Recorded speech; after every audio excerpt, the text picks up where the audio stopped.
unbelievable kid, unbelievable journey, and good for him. This is his final home game in Death Valley. Same holds true for Cade Klubnik. 6'2", 210-pound senior out of Austin, Texas. This is his 47th game and his 38th start. He is looking for his 25th win, and if he gets it, he will join 6 others at quarterback at Clemson since World War II with 25 or more career victories, and those are the numbers. Yeah, you're looking for this offense to just start fast immediately.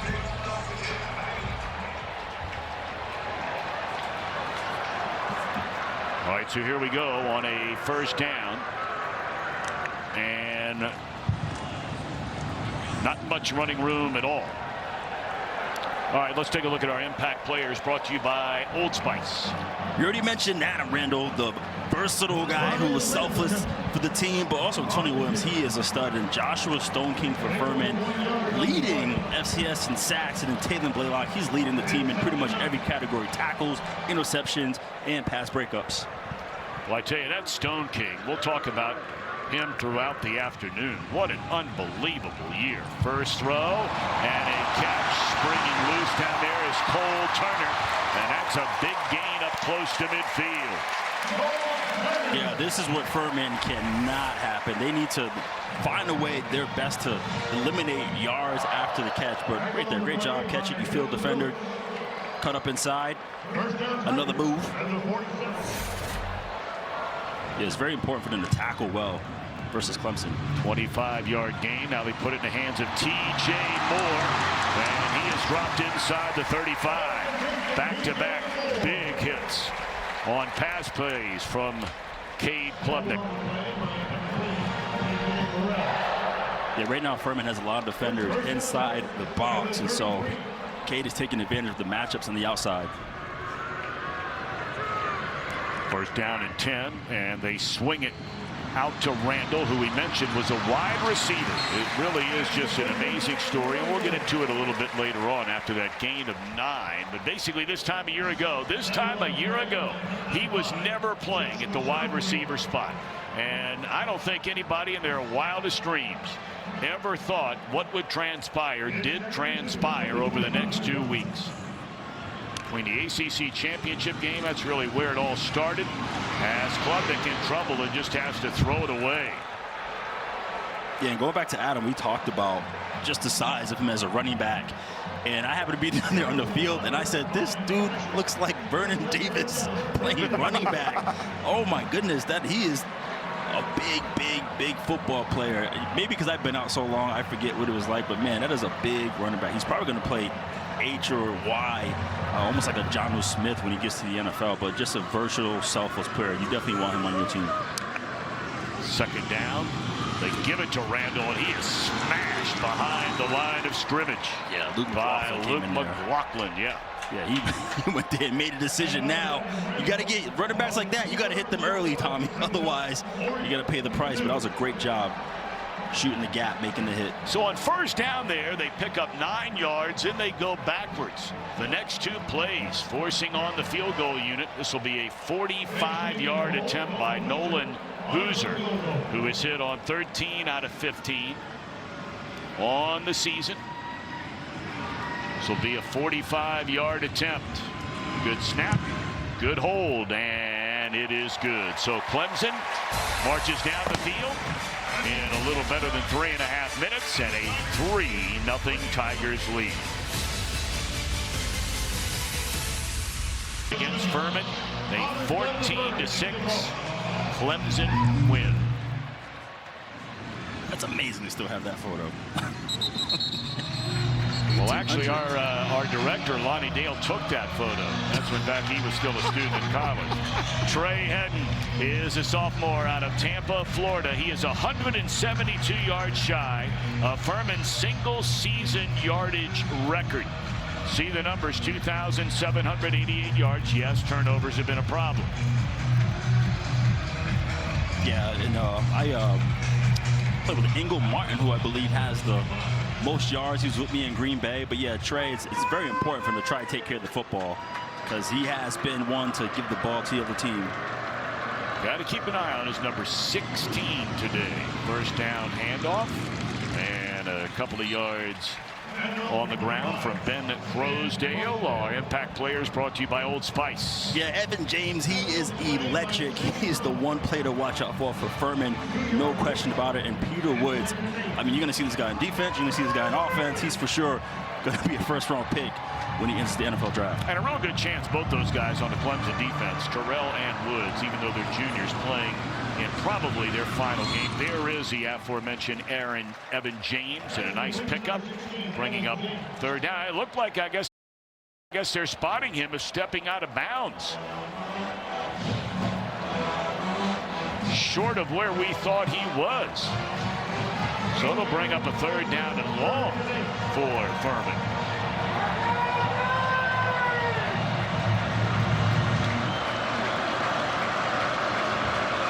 Defense tries to get off the field. This first possession by the Paladins. Slant and incomplete. Had an eye on Jakeith Hamilton. 3 and out for Clay Hendricks' team. 62 years old, a native of Commerce, Georgia. He is a Furman guy through and through. Was a great offensive lineman for him. Played there for 4 years. Won 2 conference championships. And then 19 years he was a Furman assistant coach as an offensive lineman. He left for a short while to go to the Air Force Academy and then came back to be the head coach. And this is Antonio Williams, and he brings it back to the 40. Well, wait a minute now. Furman claiming it was a fumble. I don't think so. I think the ground caused that fumble. It is not a fumble by Williams. And that was a 30-yard run. That was a 30-yard Hardy's break. All Tiger fans are winning. Yeah, definitely the ground caused that fumble. Tigers tickers. Just download the Hardy's app, find rewards, and enter the special promo code. We'll start the season off right and get game day ready. Scan the QR code on your television to shop team swag, game day essentials from the CW Saturday Sports Shop. Brought to you by Dick's. Every season begins at Dick's. So a first down for Klubnik. And he's going to throw it. Great protection. And he's looking for the home run ball. Great coverage down there. Terrific coverage. He had an eye on Turner. That's Eddie Jackson, a third.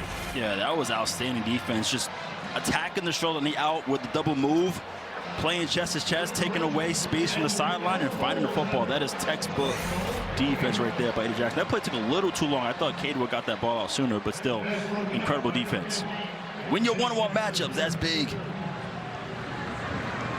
Second down and 10. Randall in the backfield, and they'll hand it off to him. And he'll pick up 3. It'll bring up third down. Clemson had a drive stall. You know, Wes Bryant, third and short, not converting. That's nothing new for Clemson this year. Yeah, they are at 15th in the ACC in rushing on third and less than 3. They're only averaging 2 yards per carry. So we saw that earlier, even against a team like Furman. I mean, when you can't convert, that's every offensive coordinator's dream. Third down and 3, third down and 2. And when you can't convert, man, that's a big difference between losing 1 or 2 and losing 5. Klubnik steps up, fires down the middle. And that is Antonio Williams, and he caught it before it hit the ground. First down inside the 15.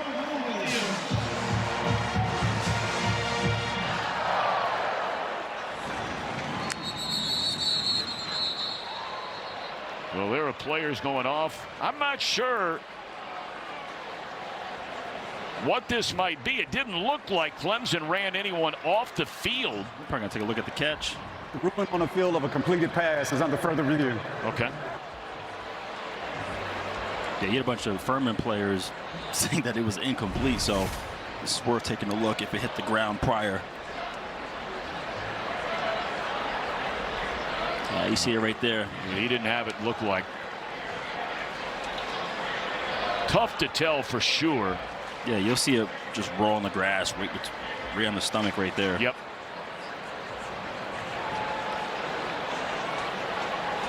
He had a great push by the Furman defensive line that play there. Even though Cade had enough time, he was still getting pressured, which looked like he wasn't able to step up and give Antonio a nice throw across the middle. He was pretty open. You know, Williams was injured in the season opener against LSU. He missed a couple of games, really almost a month, including a bye week. So some of the numbers, you know, aren't what you would expect out of Antonio Williams. He's played in a total of 8 games. Nonetheless, he is still Clemson's leading receiver at 46 receptions. He's got a big pro career staring him in the face. Yeah, no question. Talking to Coach Sweeney yesterday, he just said that this guy's a dude. We know that when he's out there, we're going to have a chance. After further review, the pass was incomplete. It's 4th down. Crowd doesn't like it, but it's the right call.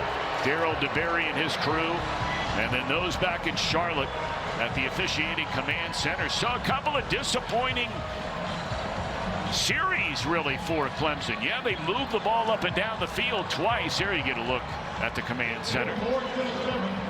But, you know, 3rd down and a couple of yards. You don't convert on the first drive, you kick a field goal, and they're going to go for it on 4th down. So this drive not quite over. This will be a 4th down and 7. So they go right back to Williams. Klubnik in trouble. But on the crossing pattern and making the reception, Olsen, Pat Henry, their big tight end, and he limps to the sideline after being dropped. Oh, man, he's grabbing that right knee. Furman brought some heat there and just saw him. He found him wide open across the middle. Ben, you mentioned Henry just, you know, hopefully he's all right. Just got tied up right there, it looks like. Yeah, that right knee went slamming into the ground. Maybe just some pain and something that he's going to be okay. A junior out of Naples, Florida. Dabo went on and on about what a force he has been this season. And now Klubnik, he doesn't run it as much as he used to. He'll slide down. You know, his first couple of years, even last year, he ran a lot and ran well. This year, not much at all. He has a total of 111 rushing yards. Yeah, Cade's he's a dynamic quarterback where he's able to move around, use that run pass option ability. But yeah, he was smart right there. That guy was coming downhill. Slide down and live to fight another day. You're gonna throw it. Wide open, touchdown, Antonio Williams.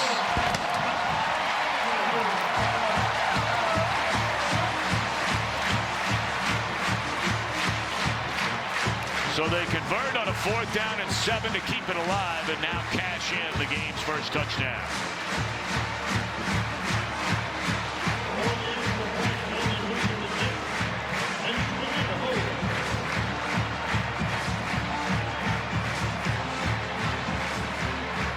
Those guys you saw in the military a moment ago banging out those push-ups, some of them might look like Will Blackman right now. By the end of the day today, they might look like Hulk Hogan. They might be doing a pile of push-ups today. What are you laughing at? That's a big league line. Or maybe.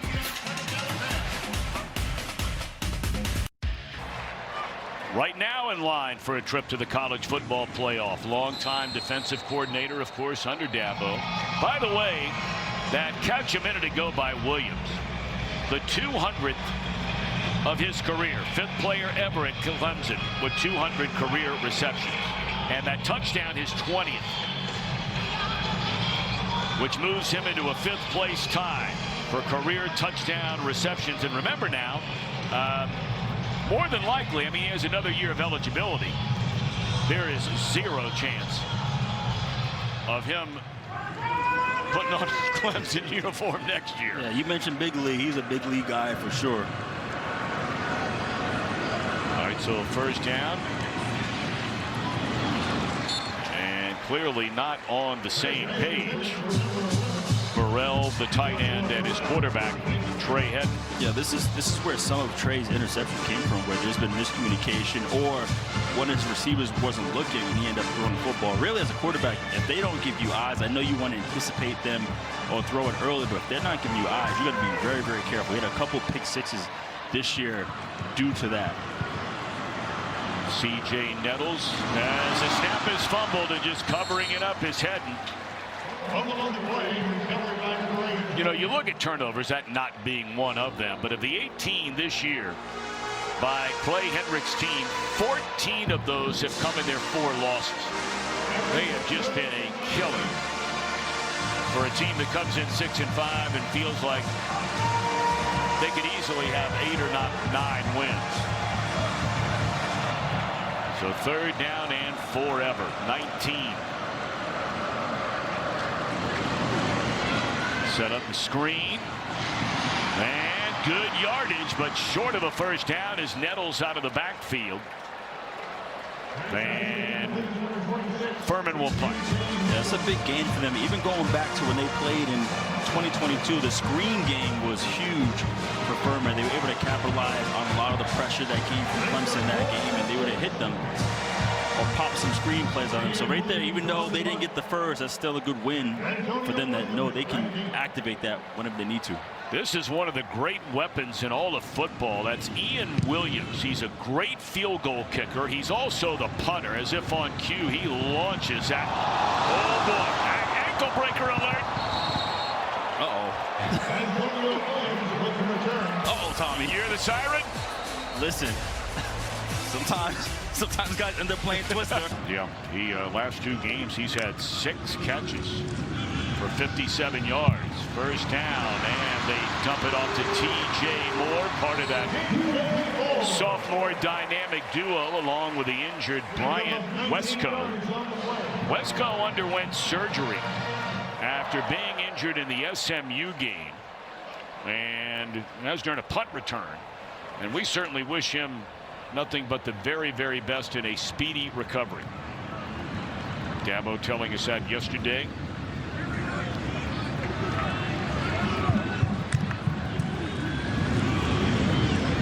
First time we have called the name, and you'll hear a lot about him for years to come, and that is Gideon Davidson.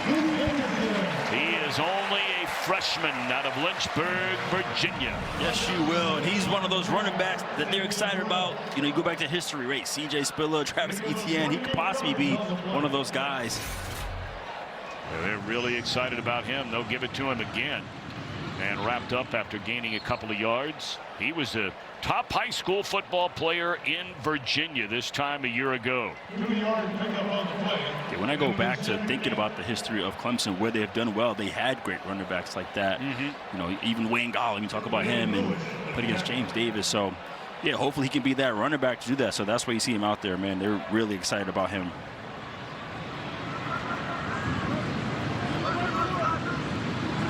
Second down and 8 for the Tigers at the Furman 30, just inside the 32-yard line. Wide receiver screen, and able to break through is Cole Turner, and that's a first down for Clemson right at the 21. Again, a little receiver screen right there, taking advantage, and also really great blocking on the perimeter. There you see covering up his mouth is the offensive coordinator, Garrett Riley. Yes, his older brother, Lincoln Riley, the head coach, of course, at the University of Southern California. That family hails from the state of Texas, and that's where they got him. They got it from TCU under Sonny Dykes. And they pull off the double reverse, and this is Tyler Brown. End zone for Brown, a touchdown.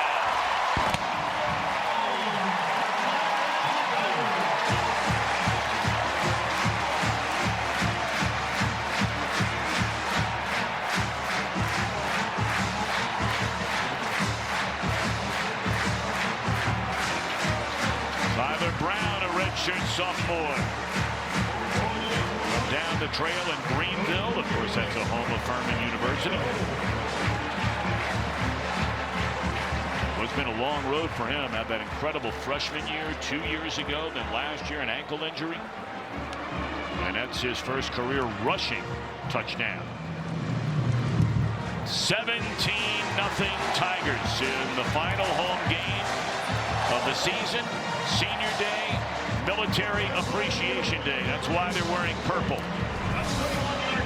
Have a little fun with some trickeration there. See Adam Randall with the reverse. Have a little fun on Senior Day. Garrett Riley really opened up the playbook just to be creative and let these guys be explosive and athletic. Tommy, we need a handshake, man. Something like We do. We really do. With one more week all to season, go. we don't have a handshake yet? No. That's crazy. We got to get it going. Wes, you want to get a handshake together, the three of us, before our last game? We got to ask him about that. Yeah, we do.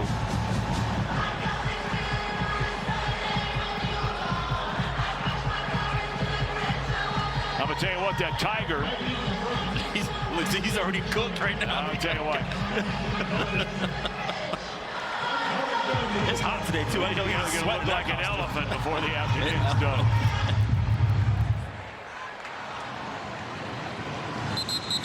All right, so Furman will get the ball with 4:43 to go in the opening quarter. Yeah, Furman, Trey headed. He just got to calm down, right? Just get back to the quick game, the screen game. Just find your receivers immediately. Let's just work with Evan James, right? That's your most electric player. We already know that Clemson is expecting him to get the football. Who cares? Give him the football anyway and let him be dynamic. Saw Justin Roper down there, their offensive coordinator. He played a lot of football for a long time. First at Oregon, then at Montana, and then he played professionally for a number of years. Trousdale in the backfield, and they'll hand it off to him. And he is spun down by DeMonte Capehart. Yeah, Monte blew it up immediately. There's no chance. 6'5", 315.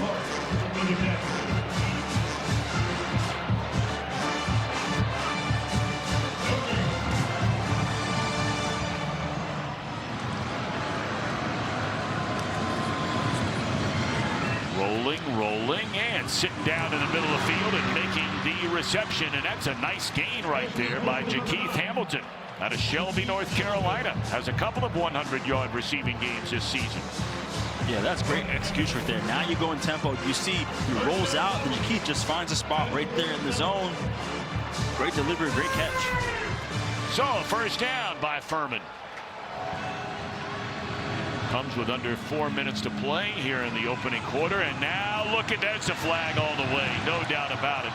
You can see it all the way from up here. Yeah, had an eye on Evan James down there. Yeah, Stroger was holding hands, taking him back up the hill.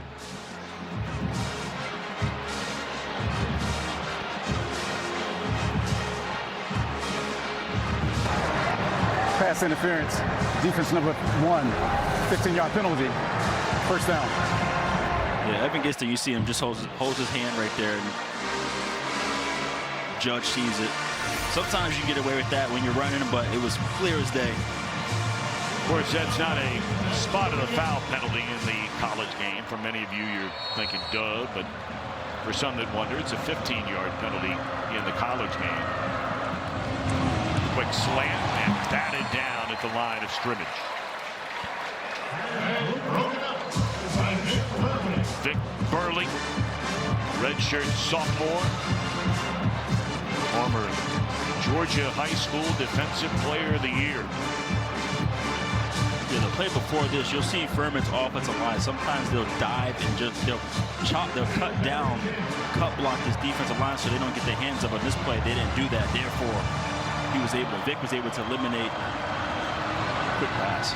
Second down and 10. Evans looked like he was going to throw it. Now he's looking for some room, and he's able to turn what could have been about a 7-yard loss into a 1 or 2 yard gain. This guy, a true freshman out of Apopka, Florida. 59 receptions, and that's in 8 games. 8 games. He missed 3 games early this year with a shoulder injury.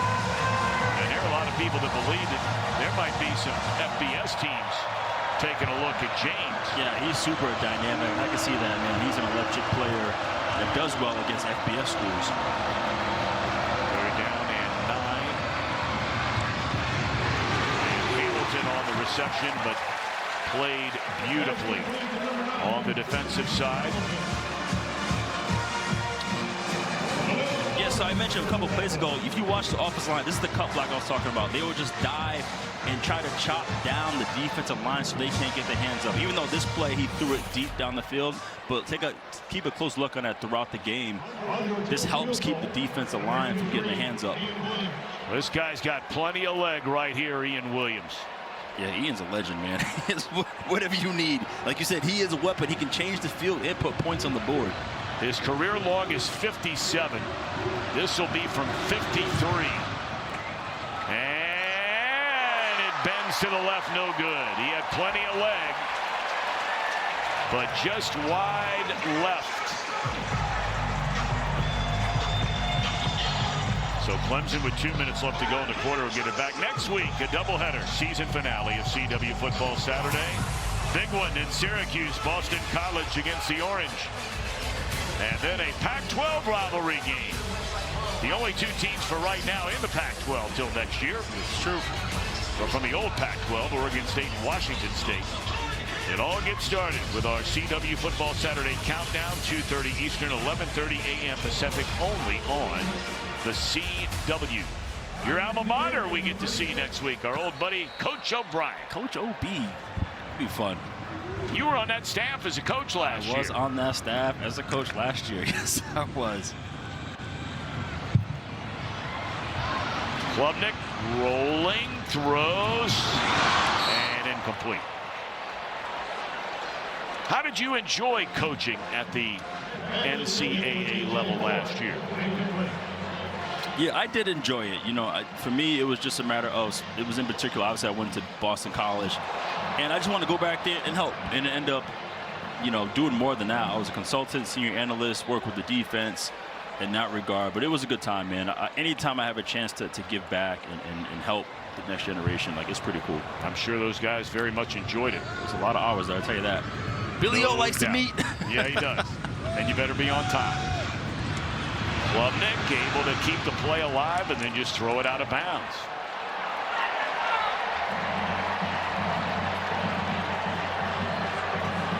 Riley Herbert applying the pressure from the middle linebacker position on a blitz. So 3 drives, 2 touchdowns, and a field goal. And now a 4th drive staring down the barrel at a 3rd down and 10 for Garrett Riley. Klubnik 7 of 12 for 114 yards.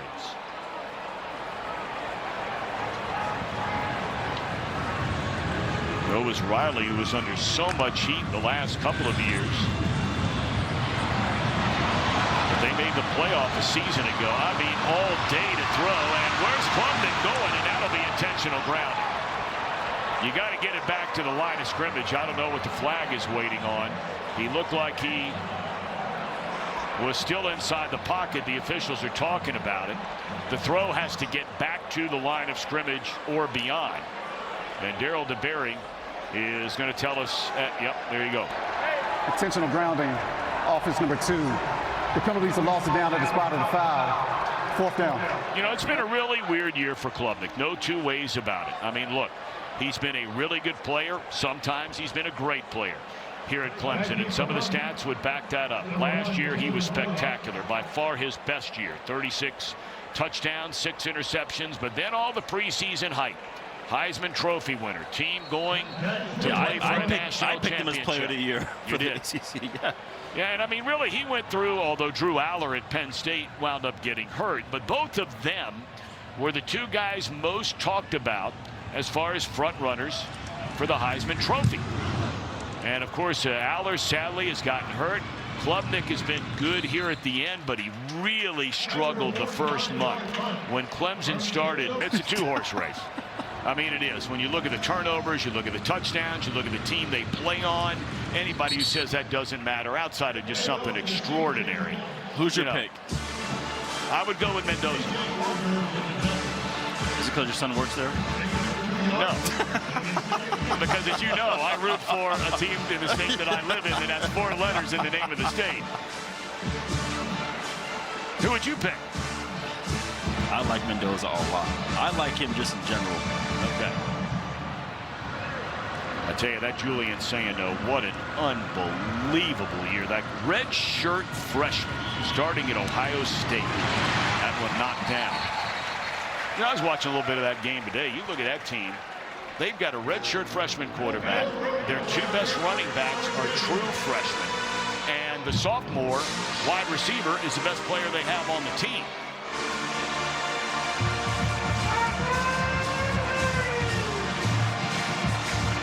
Let's see if Furman, if it's just 3rd down, they were able to get Keith Smith over the middle. 3rd down and 8. Underneath right there.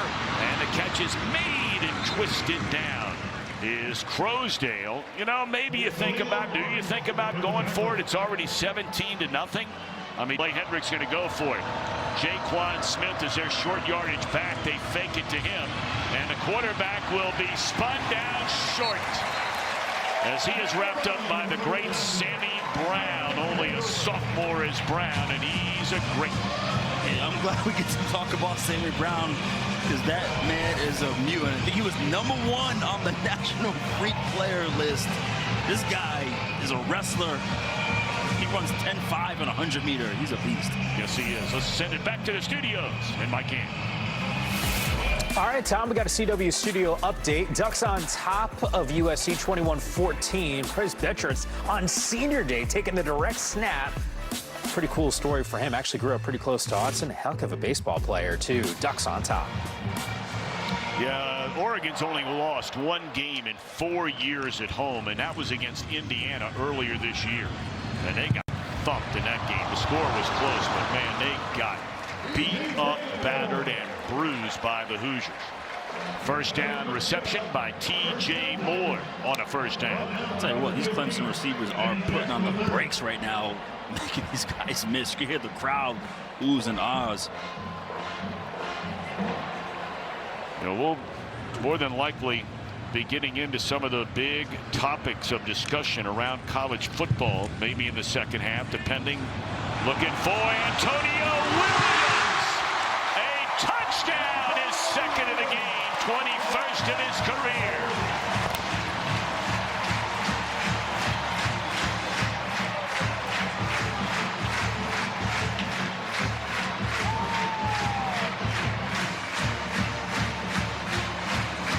Man, what a player. Yeah, this is the 2nd time they had number 21 Billy Lewis matched up on him one-on-one. That's a tough pull right there as a defensive back to cover this guy in space. But yeah, what a great acrobatic catch to catch it, know where you are, and then reach for the end zone before you fall down.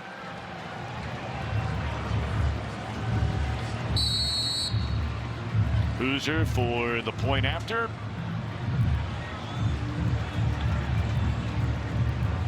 And he has not missed one of these all season long.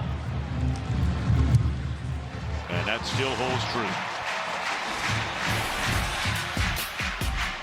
2nd touchdown, Klubnik to Antonio Williams. Nice little rest. Dazzle having fun for senior day for 6. And then Mr. Antonio is there again for the touchdown.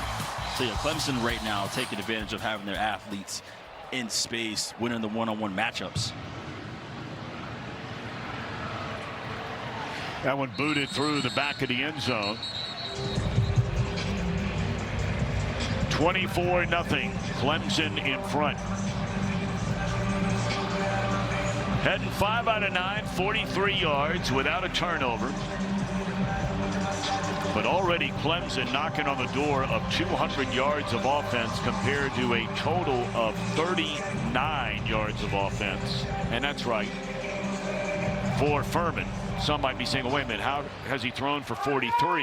We also have to include losses. Hadn't been a sack yet by Clemson, but you have the mishandled snap.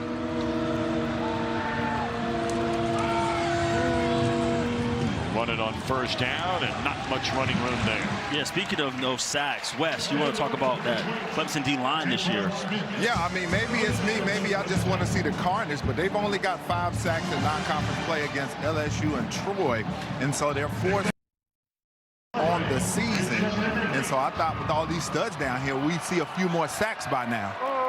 Yeah, in fact, they need to get to 30 for what would be a 14th consecutive year. Of course, there were years and years and years where Clemson, if they weren't the best defense in the country, they were one of the best.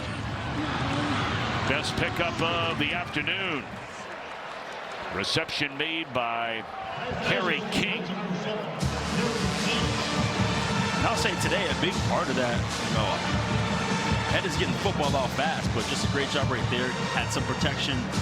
Fine, Harry King able to get upfield and get the first down. King, a transfer out of East Carolina. First down, good pitch and catch right there.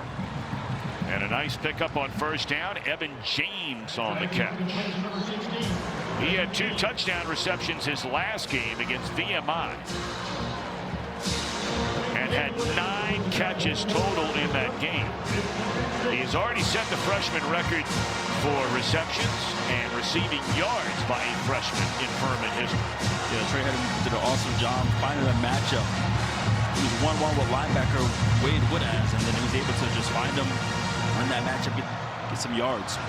And now 7 of 11 for 61 yards. Rolling, and just has to throw it away as he was being hunted by Jaheim Lawson.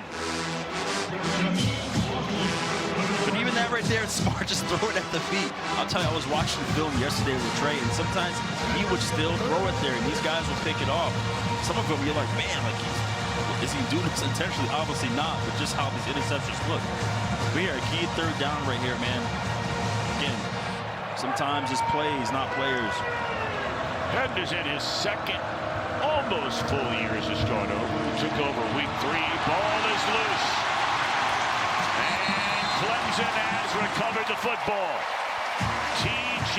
Parker, who's wearing number 63 in the game, to honor his father, an 11-year Army veteran, Sergeant Tommy Parker. Oh, there you go. Get it on the edge. There's your sack, Wes. You see Health there, number 13. He transferred here from Purdue. And I think anybody, even the most hardcore Clemson fan, would have to agree that you could make a strong case that Dabo has been very slow to warm to this transfer portal that we live in now. But it's the way of the land. And he talked about it with us at length yesterday. He said, look, we're going to have to be more active in the portal. Looking down that sideline for another big play to Bettencourt, Christian Bettencourt. Listen, that was a great job. Burrell, I mean, he came from the coolers and broke up that play. That was an awesome job, too. Him not causing the pass interference. Playing great defense.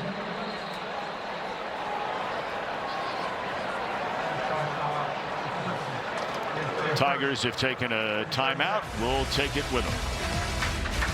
Are they going to take Klubnik out of this game? Sure looks like it down there. We'll tell you when we come back.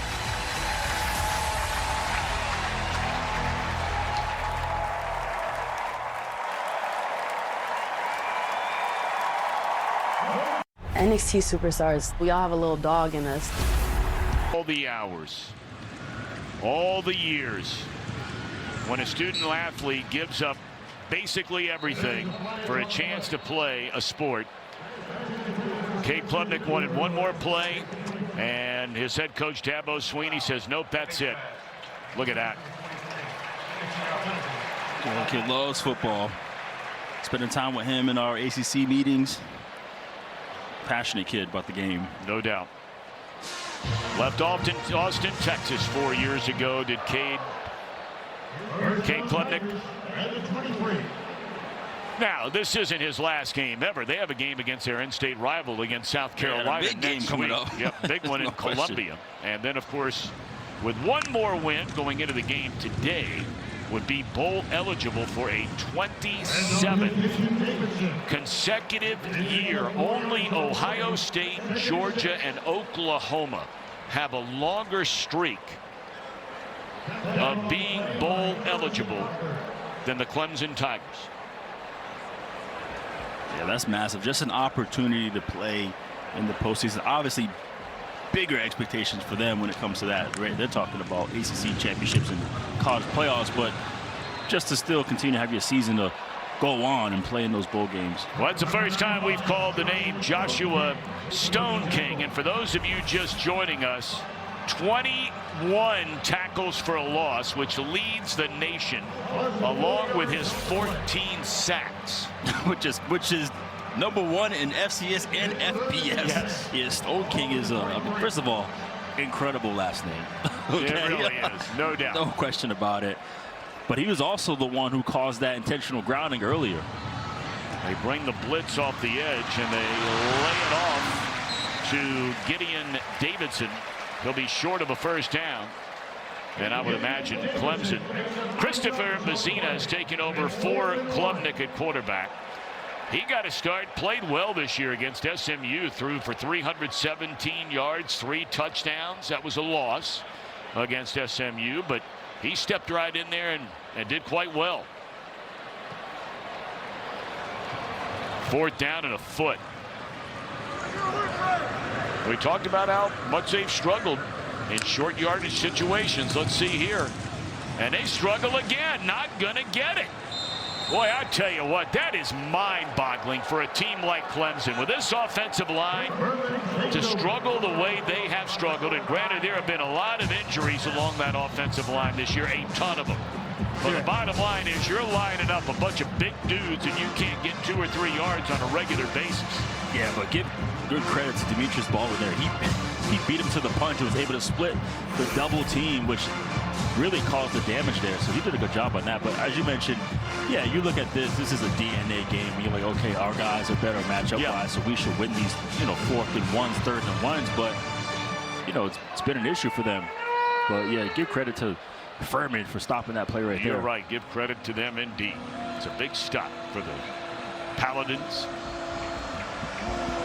All right, so a first down from the 14-yard line after that 4th down stop.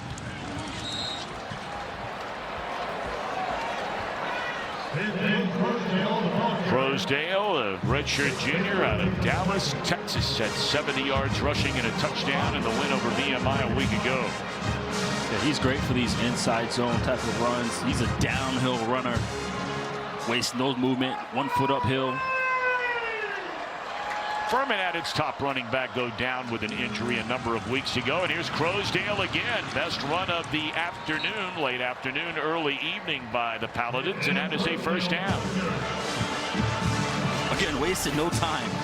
Gets the football, finds the first seam, breaks all the arm tackles. It's going to be big for them. Like, can they get yards after catch, run after contact? That's going to be big for the Paladins to be productive against this defense. And now they're looking for the big hitter to Evans. There was contact made as he went up there and tried to make the reception. Strozer broke it up. Kind of surprised that wasn't called right there. Yeah, no doubt.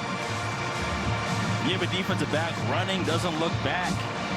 He gets contact.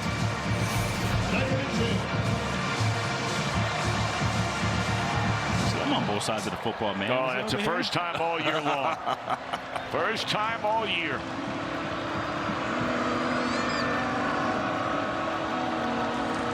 Second down and 10. And knocked down at the line of scrimmage. And again, that's T.J. Parker over there who got it. I think that's who got it. Or was it Kobe McLeod coming off the edge? Yeah, again, they know this offense is big on quick game. So if you can't get to the quarterback, get your hands up. Yep, that's what he did. Yep. That's a guy who's really come on strong for Clemson. Kobe McLeod. Please set the game clock to 9 minutes and 6 seconds.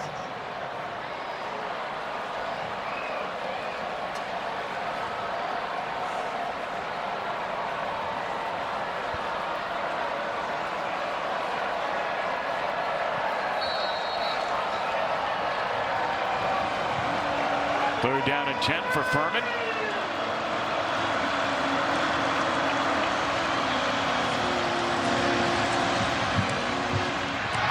And it's intercepted by Sammy Brown.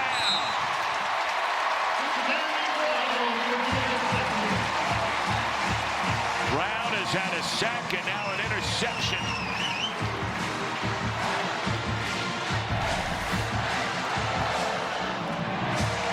Sammy, eyes on the cue, reading them, breaks on the throw. That is textbook. I need to put that in my archive folder. Wes, I know you're a big Sammy Brown guy. Yeah, man, I'm a big fan of his, and let me tell you, he's an all-around man's man. He said after they got back from Louisville last week, it was 4 in the morning. He said, let me jump in my truck, go home to Commerce, Georgia, got in the deer stand and hunted all day long and got him a deer. I said, boy, that's an American man right there. American mustache, American mullet. Yeah, man, the mullet right. is fantastic. Business in the front, party in the back. There's a loft. Oh, my, off the fingertips. That should have been a touchdown for Adam Randall, the former wide receiver. Look at his face. He's like, I've been at running back a little too long. Looks like he found it last second. And then I'm betting he lost it in the lights. Yeah, that's what it looks like. Just based off his reaction.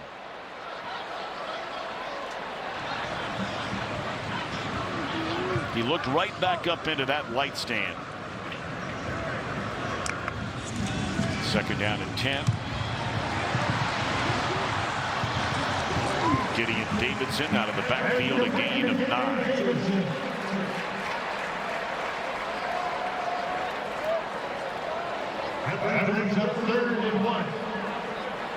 I'm still thinking about Sammy Brown's interception, just the textbook. Like, you try to teach that, and him being a young linebacker, just understanding that. Coach Allen talked about how he's probably going to be the best linebacker he's ever coached. That's saying something for Tom Allen. All right, so here we go again with a third down and short situation. They failed twice on these, and they pick it up this time. Davidson inside the 10, spun down at the 7. It'll be first and goal, Clemson, with 8 minutes to go until halftime. Yeah, just a ISO run straight downhill duo. Get the first down. Don't mess around, like you said. Just use your athletes. There's Coach C.J. Spiller right there in front. He's pretty good. My goodness. Oh, great player. Ultra fast. Great player. Handles a run game for Clemson. That's their first third down conversion of the game. And Vizina, not much running room. But it's good, a situation like this for Clemson, you know, you get Cade out of there early because now, you know, with the landscape of college football, you get a chance to evaluate everybody, get game film, or for guys who maybe want to go somewhere else, this is for them to put film on this. You get a true evaluation before you head into that portal situation. Dabo having a conversation with his offensive coordinator down there, looking for the corner of the end zone, jump ball, and that's just good combat in the end zone right there. A little too much combat. Oh my God, you're unbelievable. Jordan Miller on the coverage. Oh, maybe you're. That's what I'm saying. You couldn't even see the number 8. You might be right. You might be right. I would advise for Shefflin to fight a little more. The fact that he reached back and fell back, the referee was like, I'm not giving you that. But you are 6'7", 260, my friend. You got to go get that ball. Miller's had a nice year. Rapid improvement from a season ago. Has started the last 5 games. Throw, catch, and it is a touchdown. Christian Bettencourt.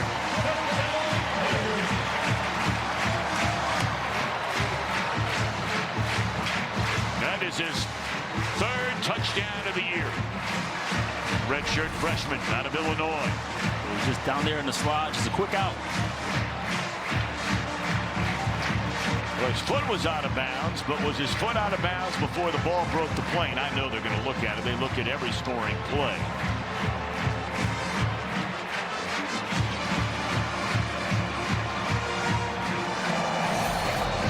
Apparently no issue.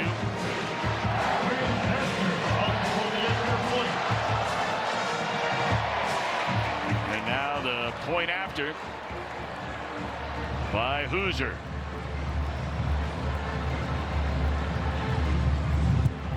Yep. A lot very much up in the air. The one thing we do know for sure is if Georgia Tech wins out, and that means one more conference game, they play Georgia next week. But Georgia Tech will play with one more win in the league in the ACC championship game. After that, you start flipping coins. Could be Virginia. Could be SMU. Going to be really hard for Miami to get there. And it's interesting to note that in Miami's case, the Hurricanes are the highest ranked ACC team in the most recently released college football playoff rankings. They'll come out again this Tuesday night. Miami won its game out of conference earlier, in conference, beating Virginia Tech earlier today.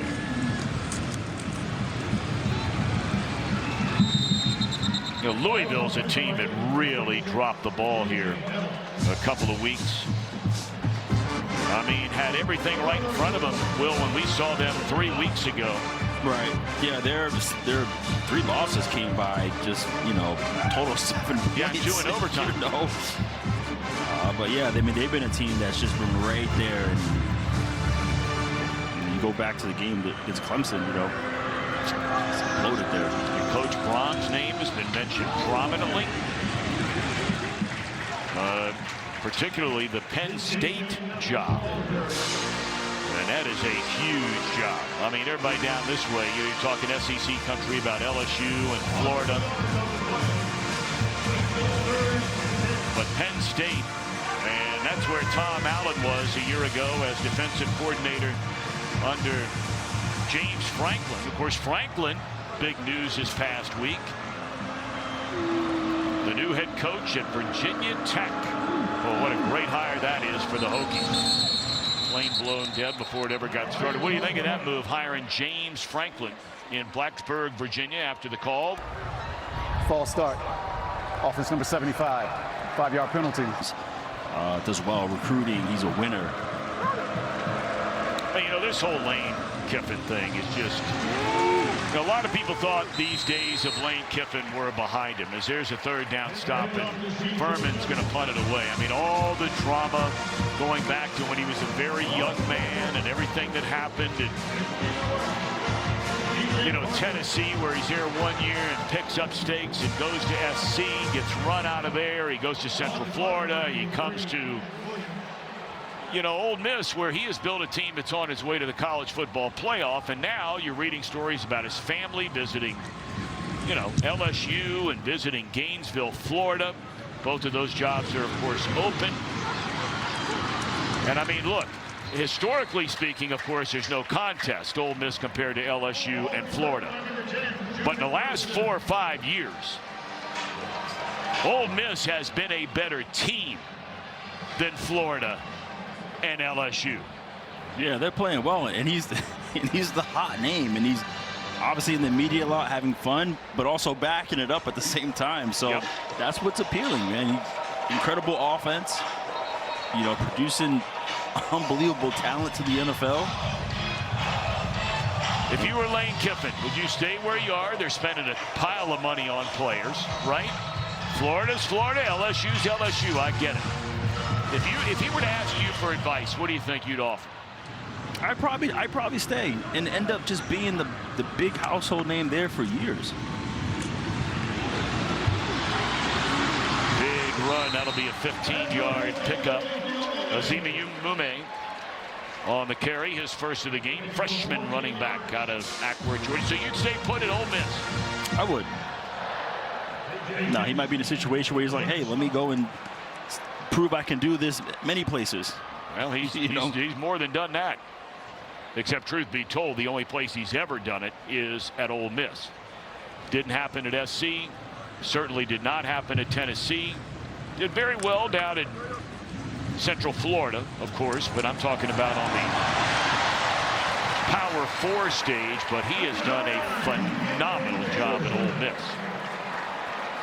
And I'm not so sure Florida and LSU are outspending Ole Miss in the portal and the NIL. Matter of fact, I don't think they are.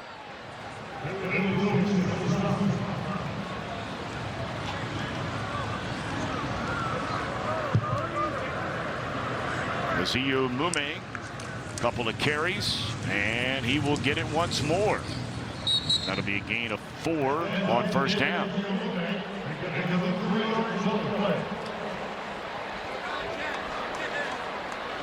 The thing that you pray that doesn't happen to sort of tie a ribbon around this Kiffin thing, because if it did, his reputation would be tarnished, unfortunately, forever, no matter what he does. Tarnished if he left. If he left as they're going into the college football playoff.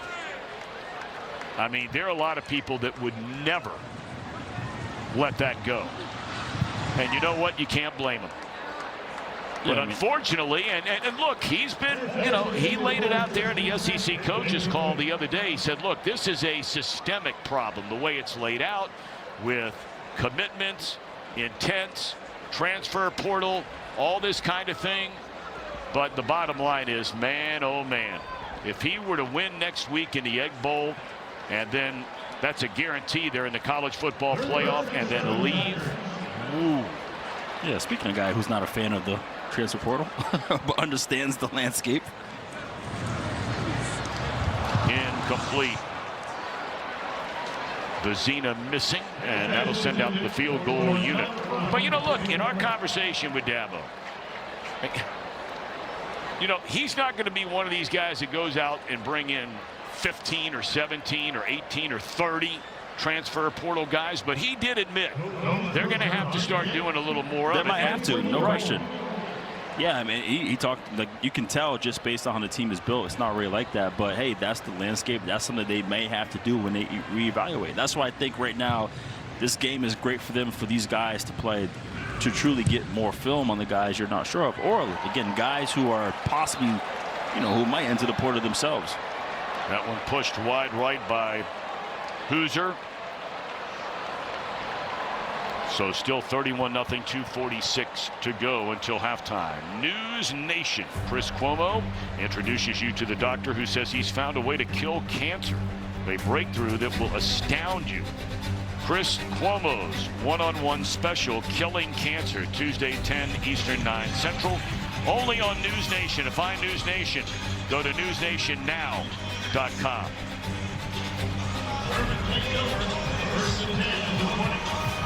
That's a big statement. It's a real big statement.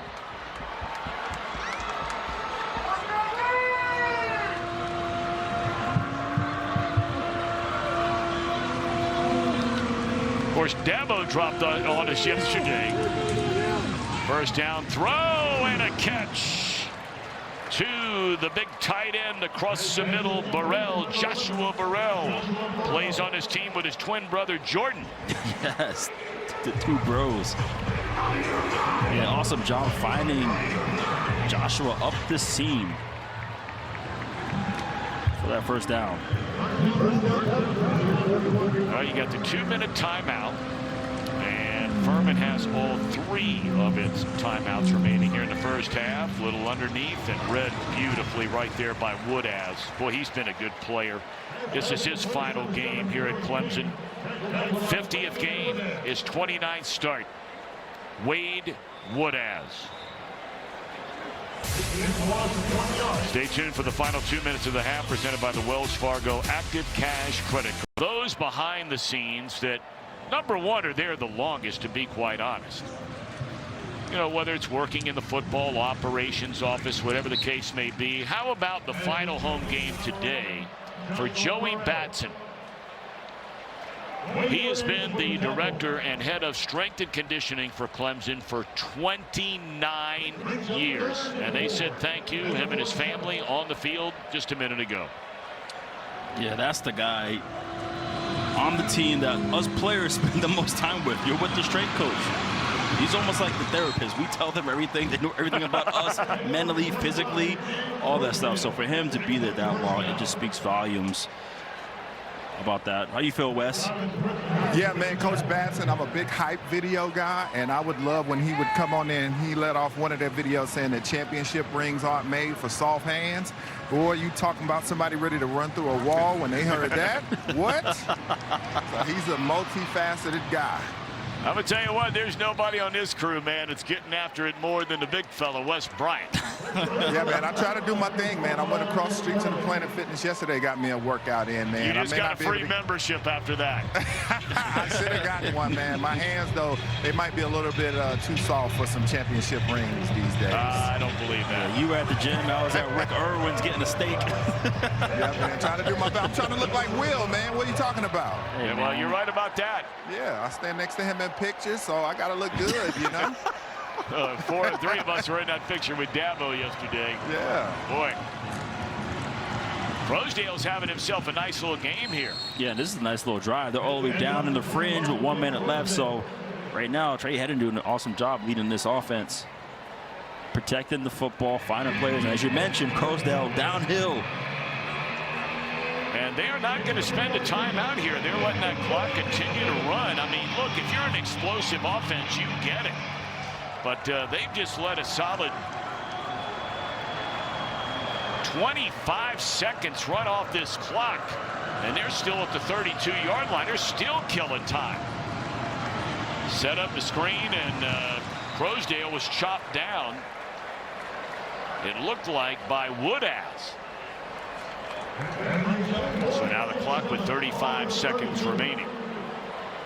Furman University is the oldest private institution in the state of South Carolina. Trying to get on the board here, and this guy, as he showed you a minute ago, Ian Williams has more than enough leg. Hit from 57 yards twice last year. His season long is 51 this year.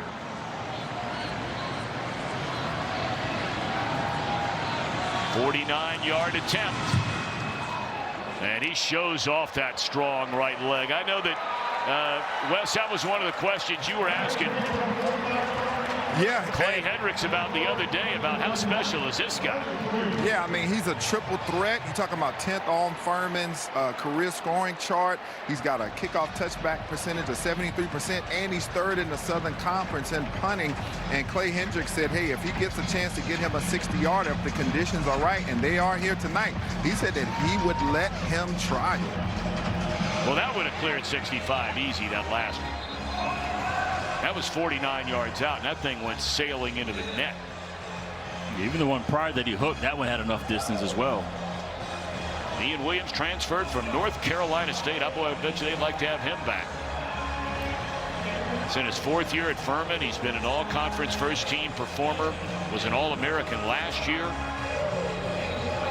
You got to remember now, some of those 20 misses, they're having this guy trying 54, 55, 58-yard field goals. Oh, and he's doing everything. He's place kicking, he's punting, he's, like you say, he's the triple threat. So, a lot of volume on those legs kicking the football throughout the course of the game.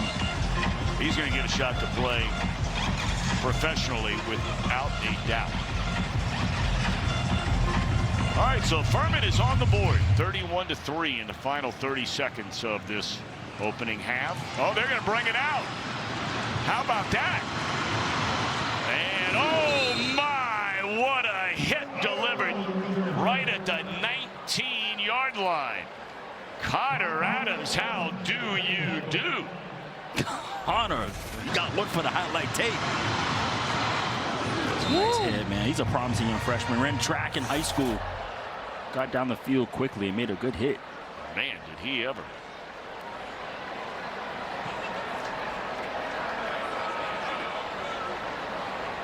Now it looks like Clemson's just going to take a knee, or maybe not. Thought they were coming out with everybody right along the line of scrimmage initially, and it looks like no. 24 seconds left. Maybe they're going to let Vizina. No, they're going to hand it off. He's going to keep it himself. And And that is a first down for Christopher Vizina. And a flag on the play.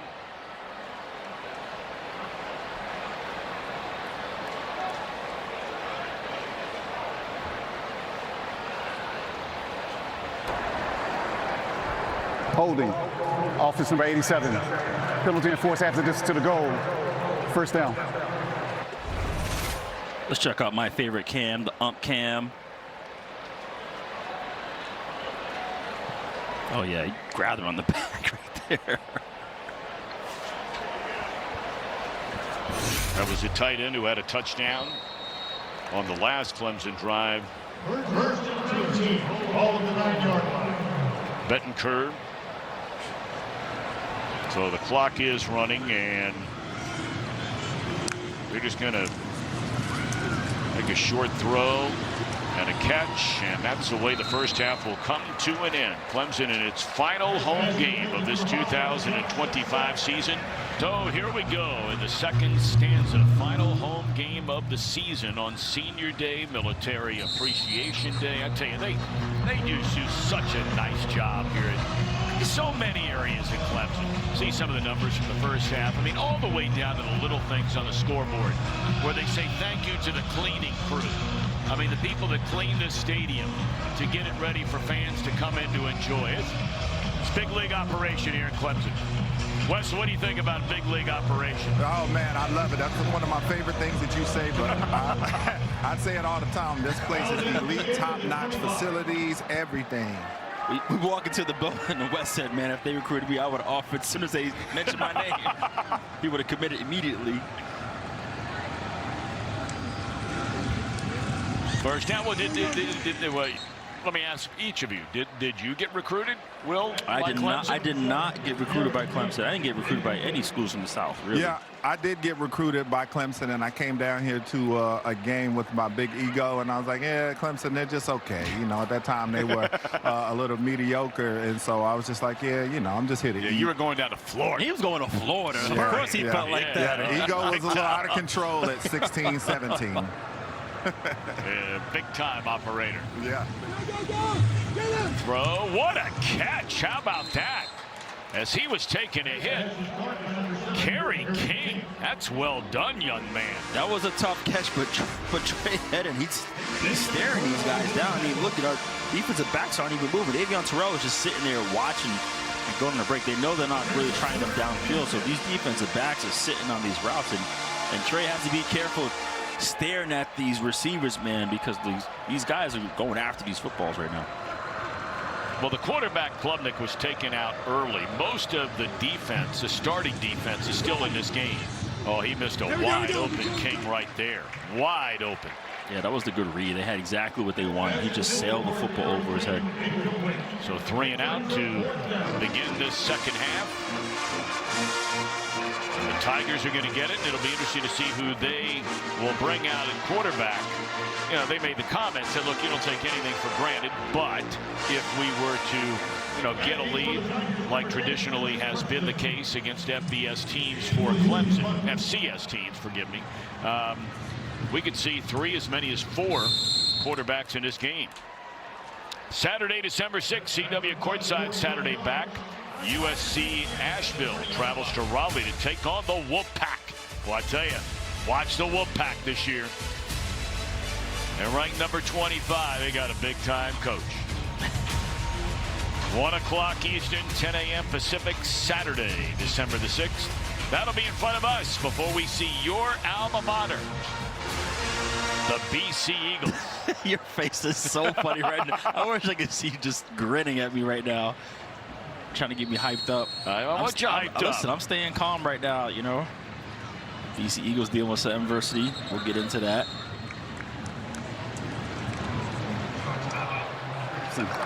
Their first 30 seconds. Well, now they're going to get some of the starters out. That's why he's calling a timeout. Going to get Randall out. They're going to get some of the offensive linemen out who certainly deserve a round of applause. And when you look at especially number 78, Blake Miller, he has started every game of his career in Clemson out of Strongsville, Ohio. That's just outside of Cleveland. Two-time All-ACC performer. Tonight, his 52nd game, his 52nd career start. That guy is a guy, man. Missed 2 practices in 4 years. When Coach Dabo Sweeney told us that, I thought that was unbelievable. Well, he thought it was unbelievable.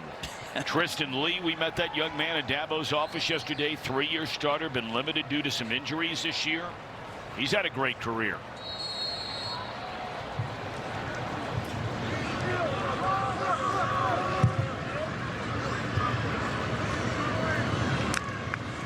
Linthicum, their center. 5th-year player and a 2-year starter. Uh-oh, watch out. Ezio Mume with a big run. Oh, we got an interesting up cam for you right here, Tommy. Let's see it. You know, sometimes we're in the trenches. You gotta watch out there. Look out. Hopefully he's all right. That's a gamer there. There he is. That is a gamer right there. That's Michael Wooten. Our umpire. Vizina airing it out. And overthrew, I mean, a wide open Tristan Smith. Well, those are the passes this time a year ago that Vizina is going to make.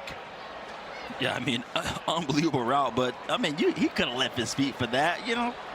Do it for the fans. Senior day. Sometimes receivers want to look too pretty. They don't want to get the uniforms dirty. I know. I know. You were one of those guys, prima donnas for a while, playing both receiver and DB. Yeah, you know what? Wes said that too the other day. But I love those purple uniforms, so they're one of my favorites in college football. Yeah, those are big league uniforms. And if you weren't with us earlier, in honor of course, the Purple Heart, which was given away to the United States military, they're wearing the purple uniforms. 3rd and 9, ball at the 45. someone gonna let him know. Well, he's got that microphone sitting out in front of it. I think that's what that was, wasn't it? After getting leveled, but he's still in there. Gamer. That's a big time play right there. It's a big hit right there. Yeah, again, it's McLaughlin who was leading the charge. Stone King finished him off, but it was Luke McLaughlin, who made the play. And that's it for the Clemson offense. Yeah, awesome job, Furman, just standing tough. Once you get to midfield, you had that one play that was wide open that was missed, but able to finish off and get off the field. Kalen Blaylock, the transfer from Lindenwood, stands back inside his own 15 on the punt by Jack Smith. And fair caught, but out of bounds. And so, yeah, of course, North Carolina under Bill Belichick needing to win that game, and then again next week against rival NC State, another rival, I should say, NC State.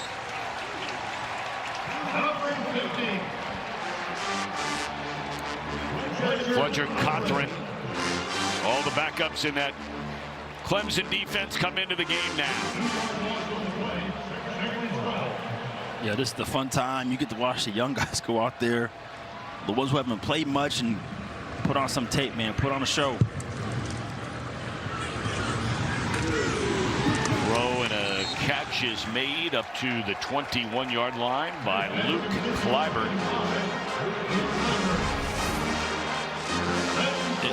Yeah, Brandon Strozier, he thought about it. And he made a good hit. Completion, a gain of 5, brings up a 3rd down and 7 for Trey Hedden. He's only a sophomore and already in his second nearly season complete as a full-time starter. That's another really nice catch, but short of a 1st down by Evan James. Yeah, just put the football on him. You know, he had to reach out and go get that football, and he felt kind of awkward. Thought there was a flag there for a minute, but it looks like just something may have come onto the field, maybe some tape, as now all of a sudden they're looking at an injured Yeah, you see, well, that's just reach out for it and fall awkward.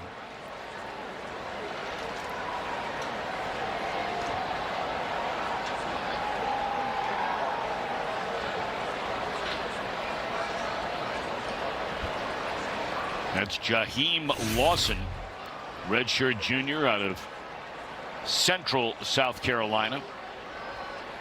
Yeah, Coach Sweeney and Coach Tom Allen spoke really highly about him, just how much he truly worked his tail off and earned the spot he's in right now. So someone they're very excited about.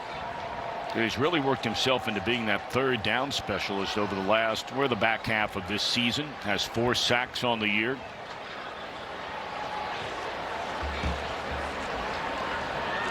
It looked like they're feeling around a little bit in that left leg. And they're going to help him up.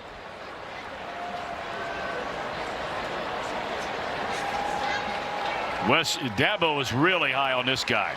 Yeah, he is, and he talked about how he feels like he's a future first rounder. And when you go and look at Pro Football Focus, he's the 3rd highest graded player on that defense for the season. So he's been a guy that they love his potential and what he can bring to the table. So hopefully this isn't a serious injury for him. He's not even putting any weight at all on that right foot. And they're going to take him straight into the medical tent. And we hope he's all right.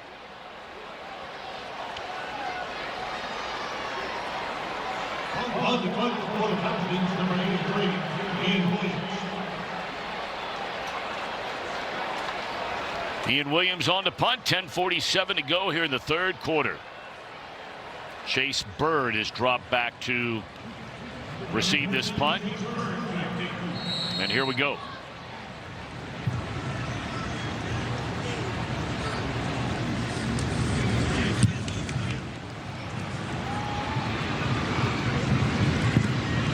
Bird never saw the ball.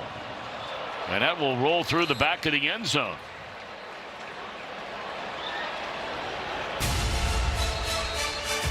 I've seen people very late at night try this before. Well, where were you? It's a veteran move.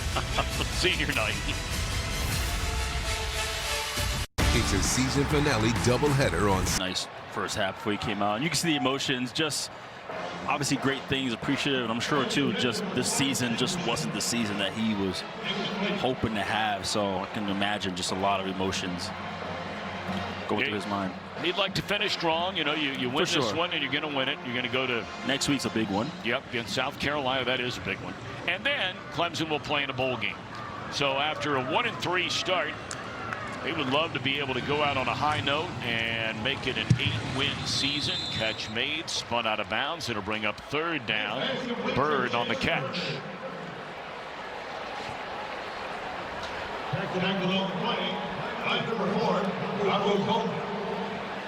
There you see where he ranks all time, and there have been some great ones here at Clemson. There have been. There was the package we had earlier with Taj Boyd and Whitehurst, and obviously Deshaun Watson, Trevor Lawrence, those quarterbacks. So just to be in the list amongst those guys, that's pretty incredible. Yeah, we brought up earlier this, senior class, as Vizina will pick up a 1st down. The senior class has won 35 games, ranked in the top 25 in 39 of a potential 62 polls, and they won 2 Atlantic Coast Conference championships, including last year on the final gun to beat SMU.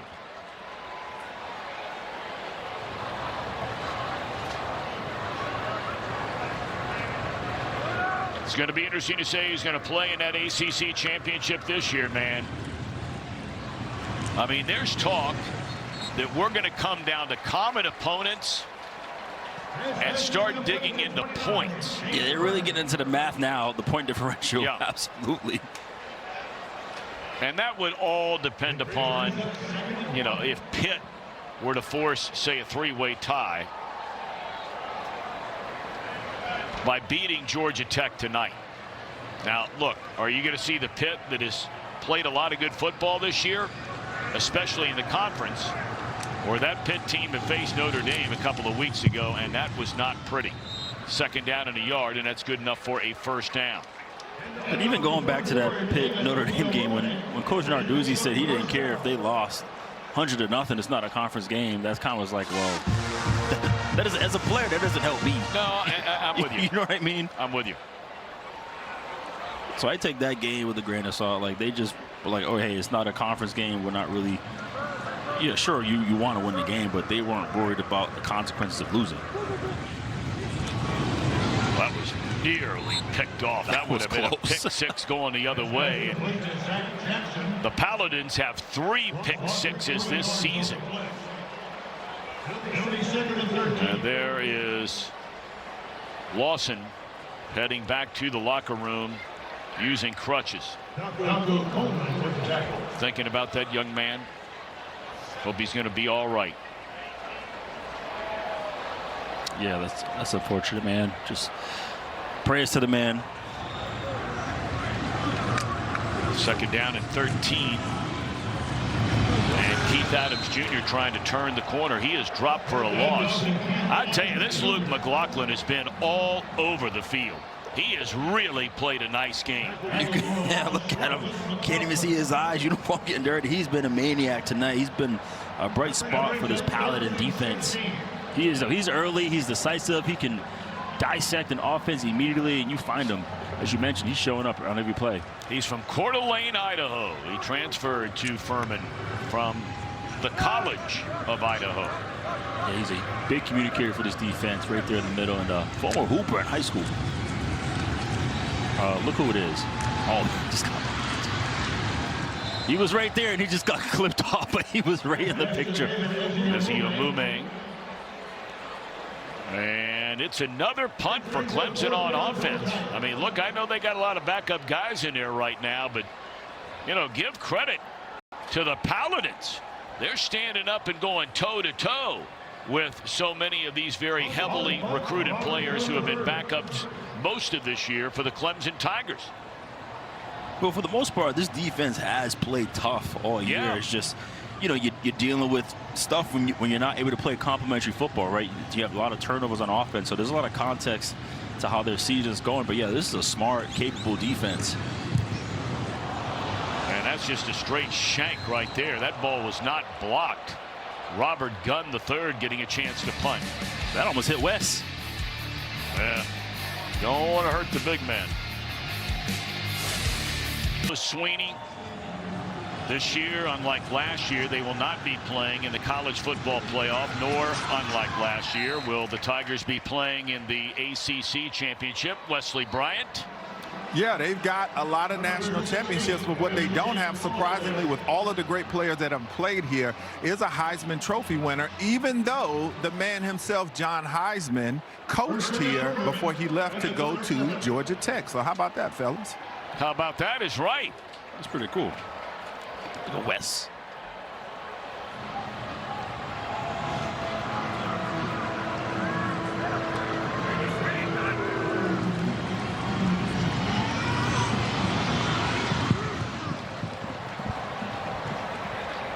And Karen Blackman, who is handling our stats tonight, tells me that Heisman earned $815 total for coaching Clemson in 1902. And that was a pile of money in 1902.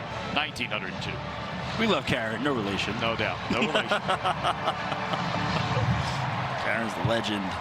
Oh, man, she's been around. Makes her home down this way for a long, long time. Worked a lot of Major League Baseball games together through the years in Atlanta. Ton of them. C.J. Nettles inside the 35. Furman trying to get a touchdown in this one. Bring up a 3rd down here. They have hung in there. Yeah, there's been a lot of opportunities for this offense. There's just been some missed throws or some, you know, misreads, miscommunication. But there have been plays that have been called here by Coach Roper that has been opportunistic for them.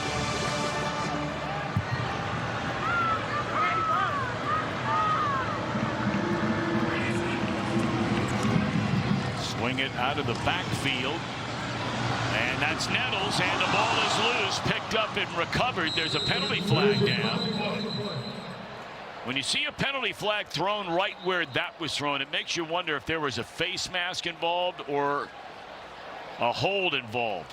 It was all that. It was face mask. It was holding. It was a lot going on, especially like you mentioned when there's screens like that, receiver screens especially. Yep, it will be a hold. Holding. Offense number 2. Yeah, the ball gets punched out there. 3rd down.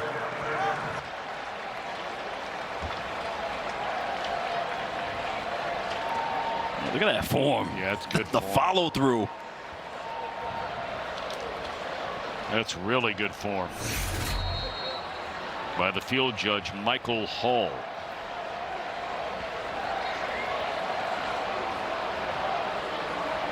Might have been an old quarterback back in his day. All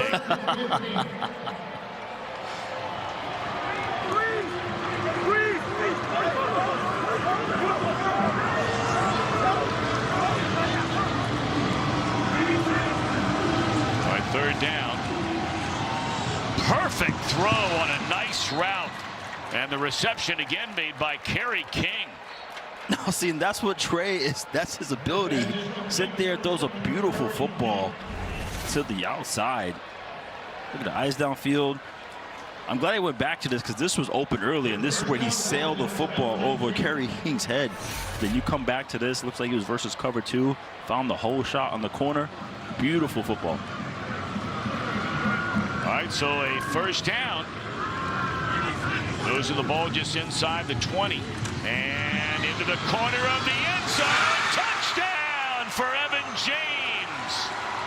What a year it has been for this true freshman out of Apopka, Florida.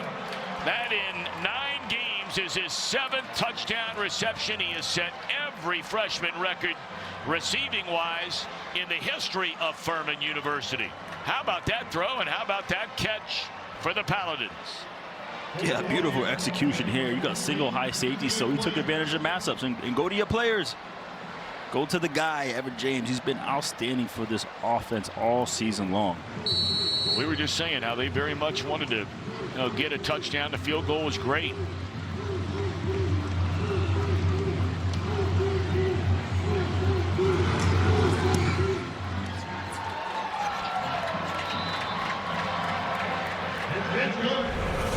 Yeah, here's the play right there. You see the matchup in the slot, just a slot fade.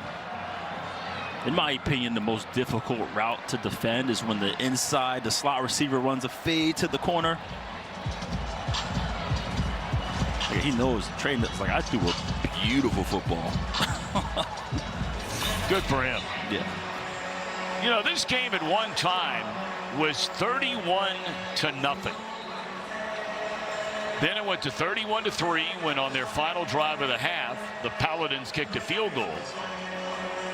And now Clemson has not scored in the second half, and Furman with a touchdown. Look at those numbers for Evan James. And again, to repeat, that's in 8 games this season.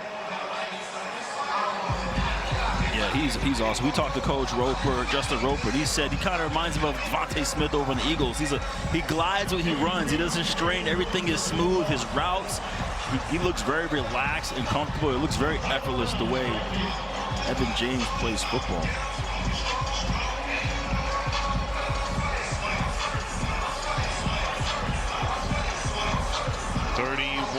To 10.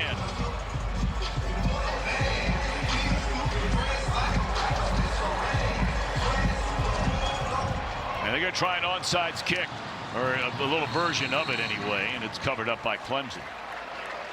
Not the old school onside kick, but you're trying to cover that thing up if you can get to it in time. Ian Williams dropping it over the front line of the receiving team. NXT heading back to the Big Apple, second week in a 2-week special, chock full of championship matches. Live from the theater at Madison Square Garden comes NXT Gold Rush, Tuesday 8 Eastern, 7 Central, right here on the CW. What do you think of that, Wesley Bryant? Well, you know, the Garden is considered the mecca for many sports, and wrestling is no different. They've been having events there, but for NXT, man, this will certainly be special for those competitors. Well, a young man from right here in Clemson, South Carolina, Trent Pierman takes over at quarterback, third used in the game. And look, all of these games, it doesn't matter what the score is. It doesn't matter when you're coming into the game. Every one of these guys coming in is trying to impress the coaching staff, if not just here, as you brought up earlier, Will, somewhere else. Yeah, it's like the pro game now, right? Everybody's watching. You got to figure out who's going to be the next guy for your team. Personal foul, illegal blindside block, offense number 7, 15-yard penalty, first down. It's Logan Brooking, a tight end, right there. Yeah, you can see right up there, blindside block. It's if he can't see you, he's considered defenseless. So you can't go in there and make that block.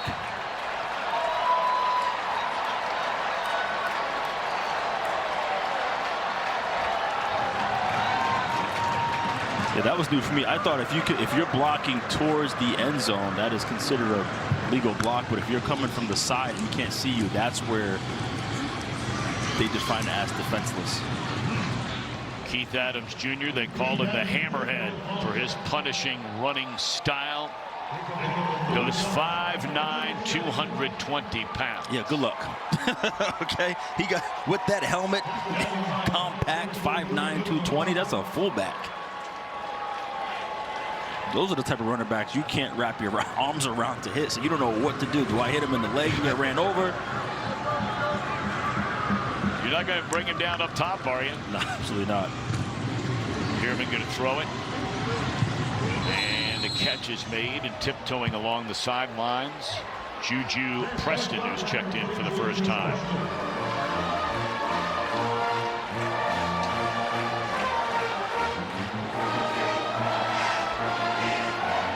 Trent Pierman, former walk-on, two-time Player of the Year.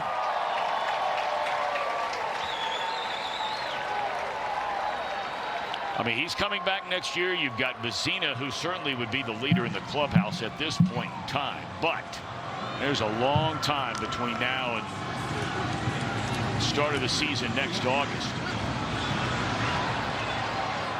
You also have Chris Denton, a true freshman, who we might see in this game tonight. So I tell you, we know the quarterback position is the most important position in any sport there is out there. High school level, pro level, and of course the college game. And Dabo's pretty upset down there, one of the officials. Well, he's really upset.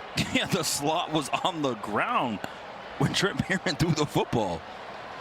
Back to bunt number 89, Jack Smith.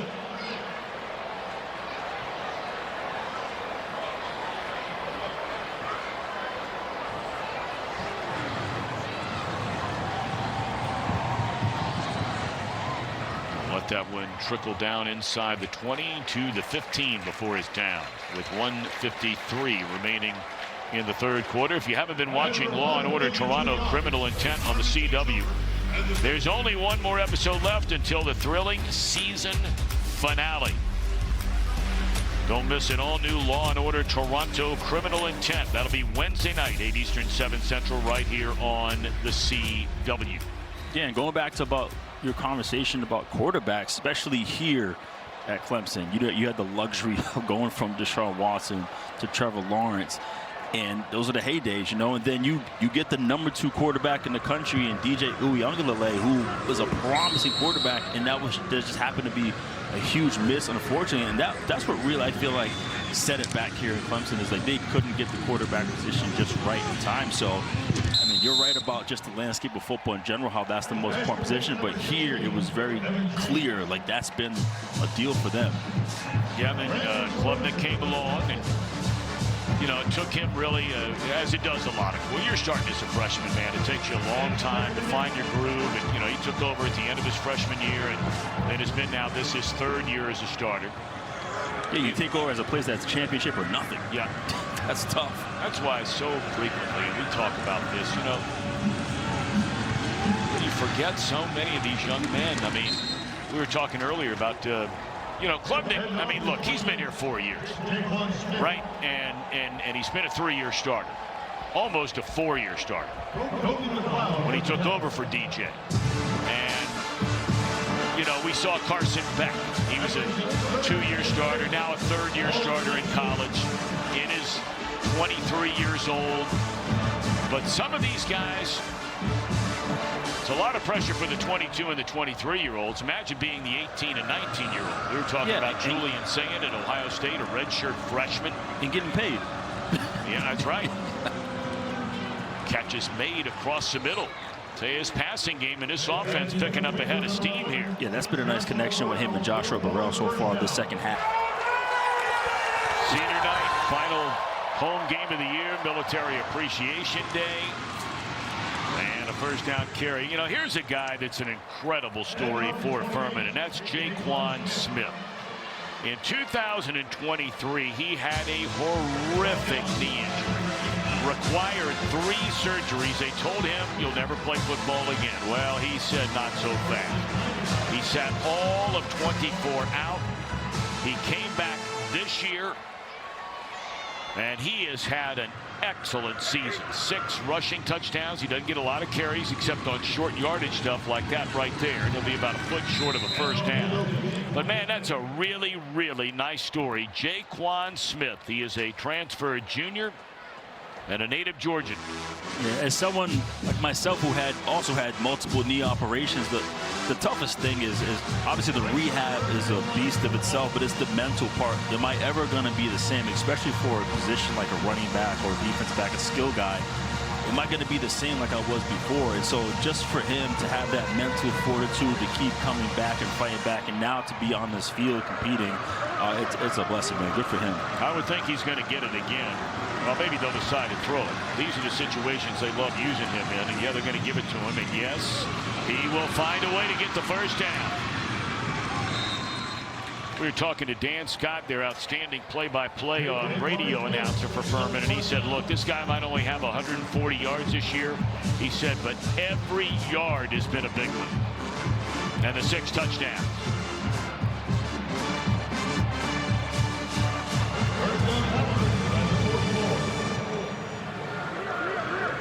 He up in his formation last time, and he took a shot down the field.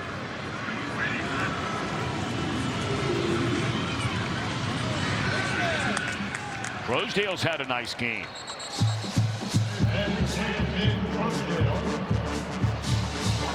Seven rushes, 43 yards for him. Flag down.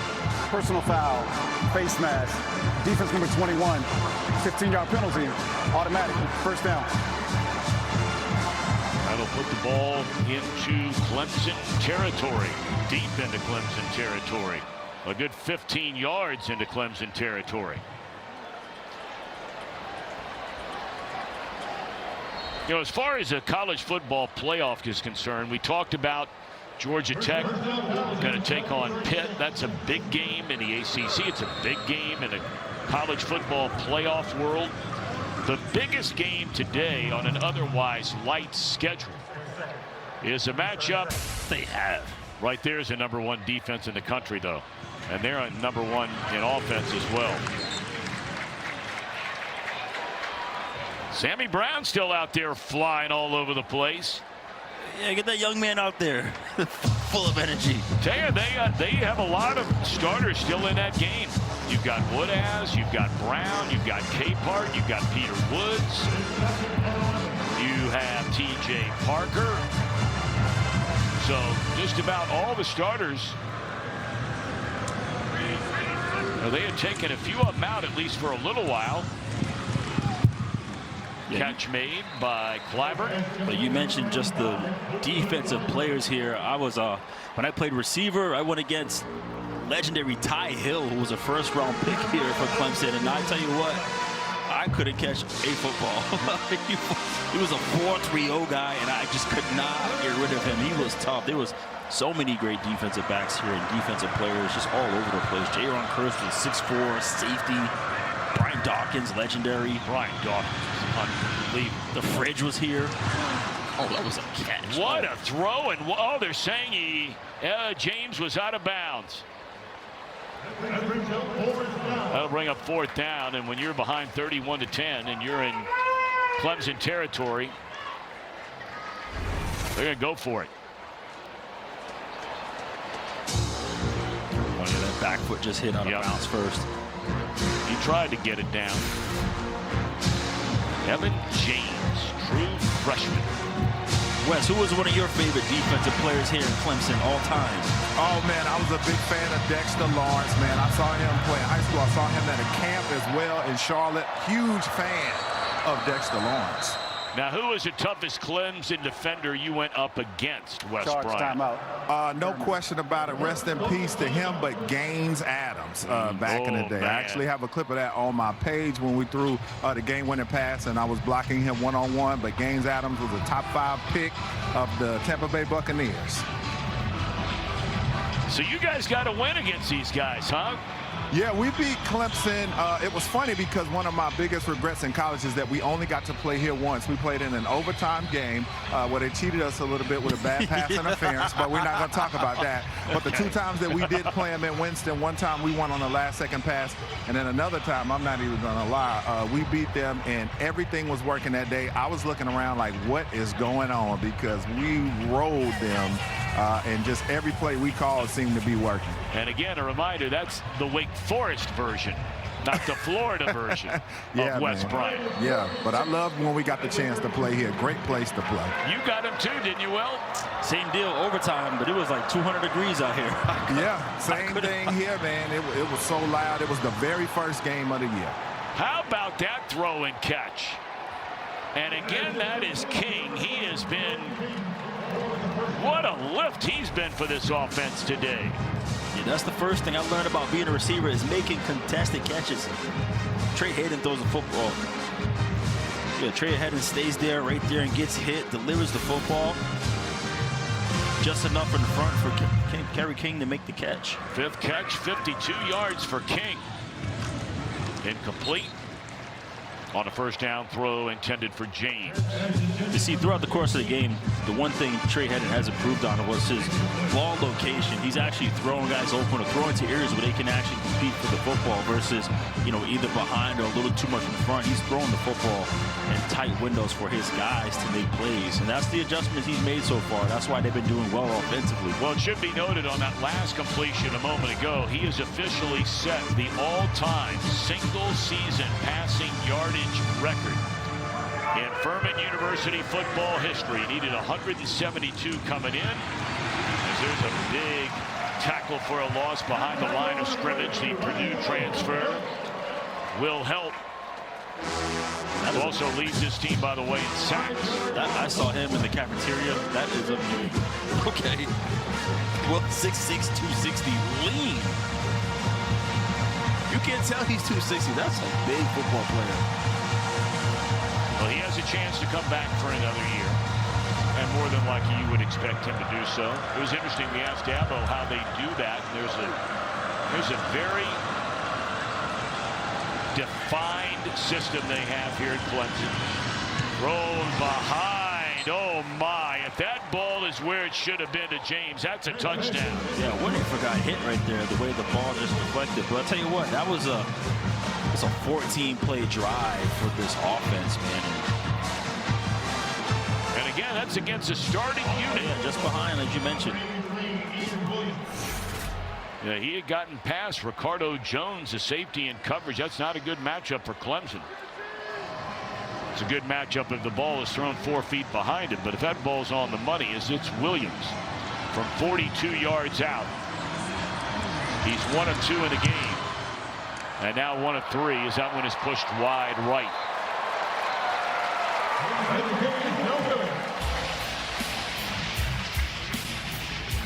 (31-10) with 10:18 to go in Clemson. You ready? The holidays shine brighter on the CW.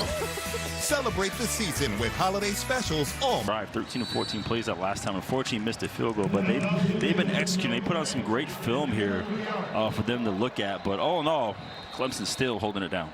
Clemson had to put many of their defensive starters back in the game, not because they're worried about losing the game, as there's an injured player on the field. The backup running back, David Ezeyumume, out of Ackworth, Georgia, shaken up.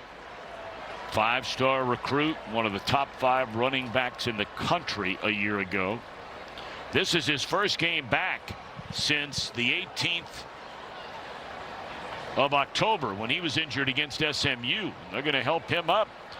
You know, right now, and we saw Dabo call a timeout a minute ago.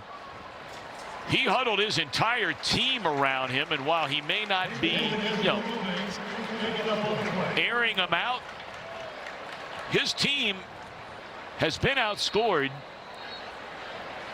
10-0 since the final 2 minutes of the second quarter. Right, and the defense can't get off the field. So you're like, come on, guys, let's get it together. I want to, especially they want to be able to play a lot of people. Well, they're going to get in their fourth quarterback of the game, Chris Denton. Klubnik, the only guy that could do anything at the quarterback position in this game. Denton, a true freshman, and he spins his way up to the 33-yard line. Yeah, he's a lefty out of Plant City, Florida. Dynamic quarterback, can stand there, deliver in the pocket, but also is pretty nifty with his legs as well. As you saw right there, a quarterback run that was called. You know what Plant City, Florida is famous for, don't you? That is the strawberry capital of the world. Plant City, Florida. You didn't know that. You just looked it up. No, I did not. I used to go to spring training there every year. That was the only thing there was to do, is pick strawberries. Here's a sprint by Denton as he's off to the races. Inside the 20 and run out of bounds. That's just what Will Blackman was talking about a moment ago. The way this guy runs, and he is a guy to keep an eye on looking ahead to 2026. He's going to get a legitimate shot to be the starter here next year. Yeah, and this is really cool for the fans to see. Just you're looking at all the quarterbacks on this roster, and this is a quarterback that he used to see, and someone who's able to run and throw. Yeah, Garrett Riley, he really talked about this young man, saying, look, you know, he's got a ways to go, he said, but he has been solid. He has been steady for such a young guy. And another big run inside the 5, and it's first and goal for the Tigers on a 50-yard run and then a 15-yard run. Wes, what do you got on this guy right here, Mr. Denton? So when Clemson signed him, you know most of their quarterbacks are pretty pedigreed, 4-star, 5-star type of guys.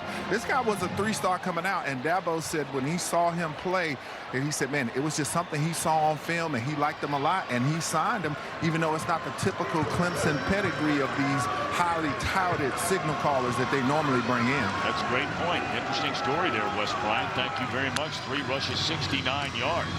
And now he's going to throw it, and bang, bang, bang. Denton comes in, and I mean just like that, a Clemson touchdown. That's the way you catch a coach's eye, not just what you do in a high school game, but now you're getting a chance to play in the big league.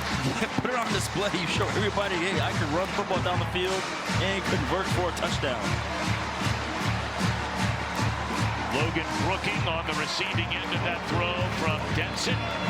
Congratulations to Denton. They're excited. You can tell for that young man. Look at him. And they're excited for Brooking, too. That's his first career reception, and that's the first career touchdown pass as well for Chris Denton. The left-hander. They let the lefty get loose out there.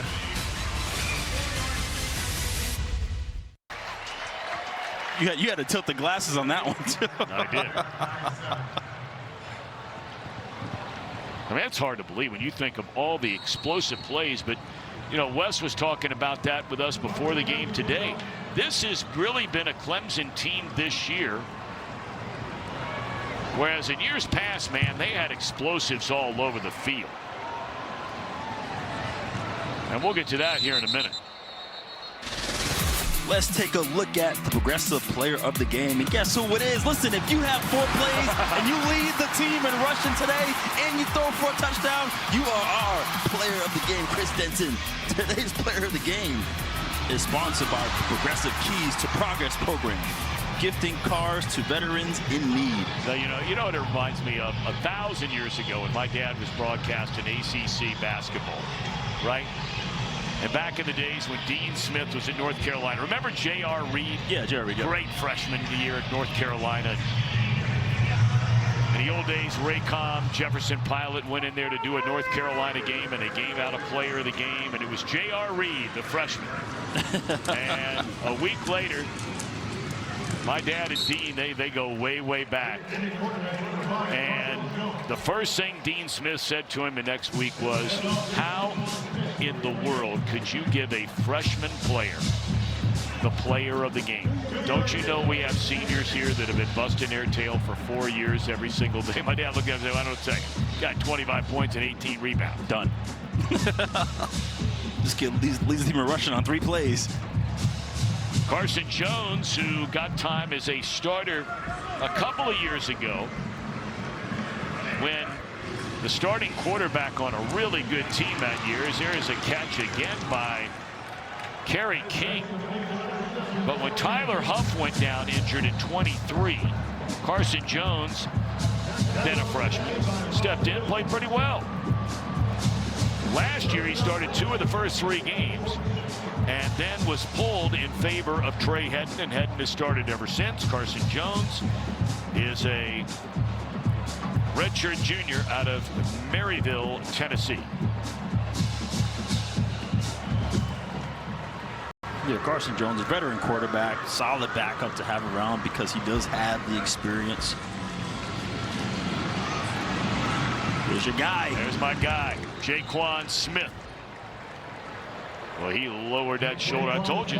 He runs like he's been through adversity. He does. That's right. I mean, both guys took a lick here, the runner and the defender. Puts his foot ground. Can't. I'll tell you what. Whoa. That was a big hit. That was. Help him up. See the getting out of the way. He doesn't want to get ran over anymore. You know, we were talking earlier about the college football playoff and about really the outside of a big power getting upset, and that did not happen today.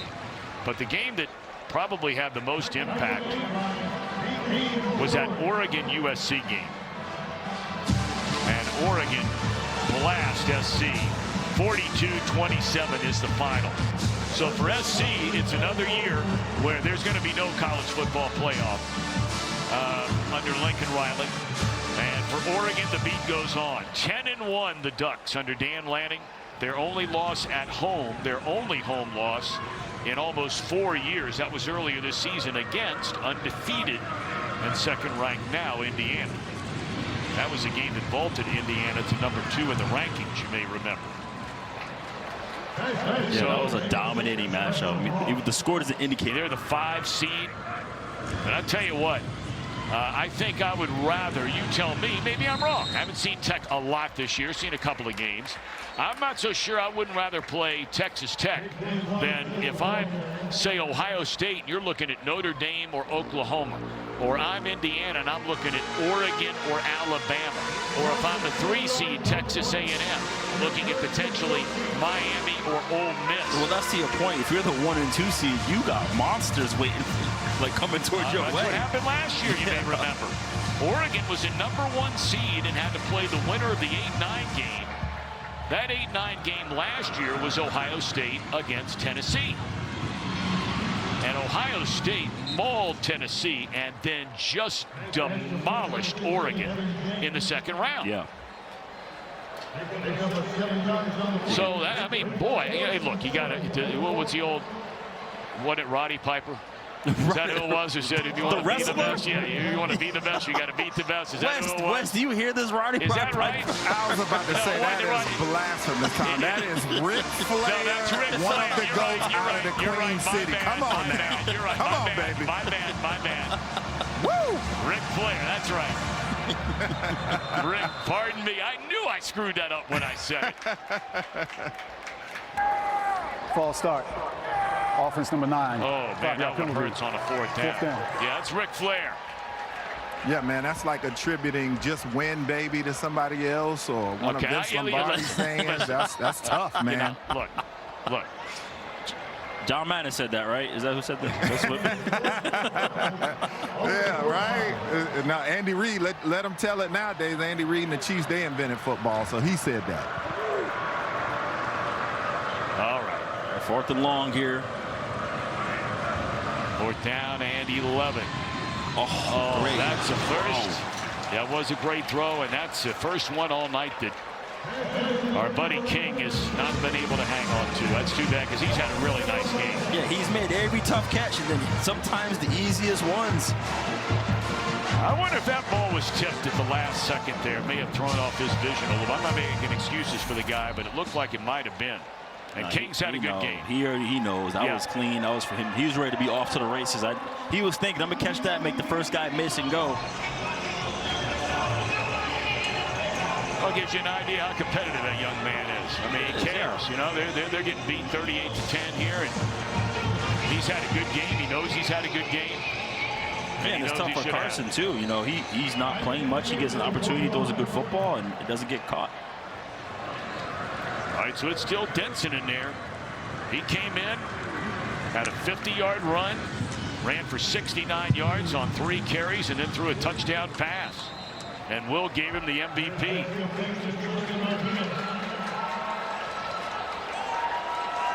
That is a big man running on the field.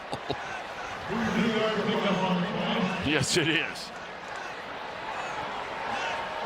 Both teams getting some of their backups in now at this point. You're talking about 69. Yeah, that was Dominic Cartone, 6'9", 385. That is a mammoth. That is a big Look guy. at the size of that dude. Oh my God. Good luck.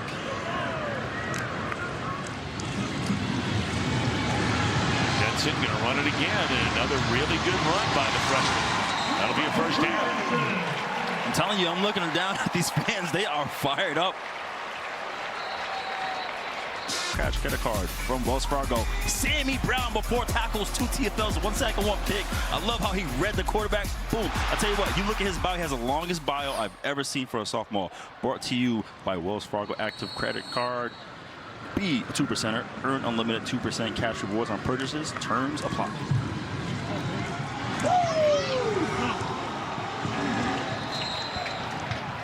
As complete to number 44, Banks Hope. Under Coach Doran, and you saw SMU. I tell you, they're playing some of their best football again here now near the end of the year, and they are not out of it yet for a chance to play in the ACC championship for a 2nd straight year, and this is their 2nd year in the conference. Catching a first down.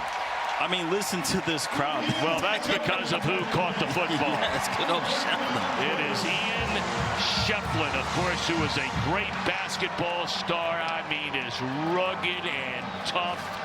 A guy on the basketball court as ever played here at Clemson, and that is not an exaggeration. Just an incredible rebounder, defender. They love him here in Clemson. Look how excited Dabo is to get him in there and get a catch. He was the first person to touch. His eligibility expired at the end of last year in basketball, and decided, you know what, I'm coming out for a year again in football. Look at this guy Denton moving around. That'll be a first down to the 9-yard line, and that will be what might be the final play of this game. They'll reset the play clock, and then the clock, they're going to have to just snap it and take a knee. Or will they take a knee? I mean, you've got some of the backup guys that have been busting their tail going back to July. Yeah, you might have some other players that you may want to get a play for that haven't touched the football maybe.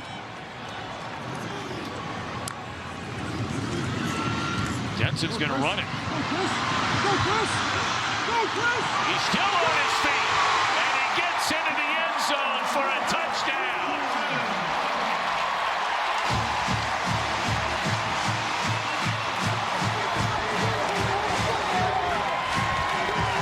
I tell you what, this is a night Denton will never forget. He might go on to be the next great Clemson quarterback, one of the greats of all time.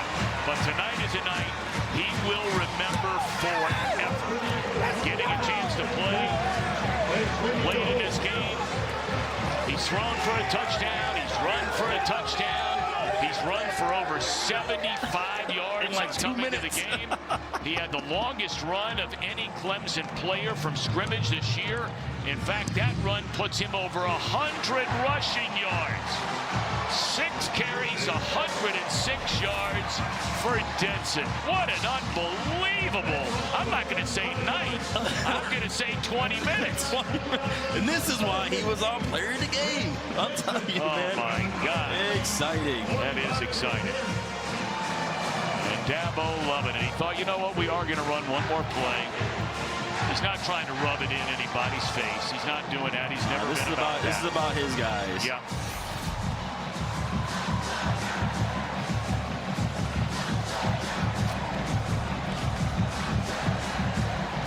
So 9 seconds remain.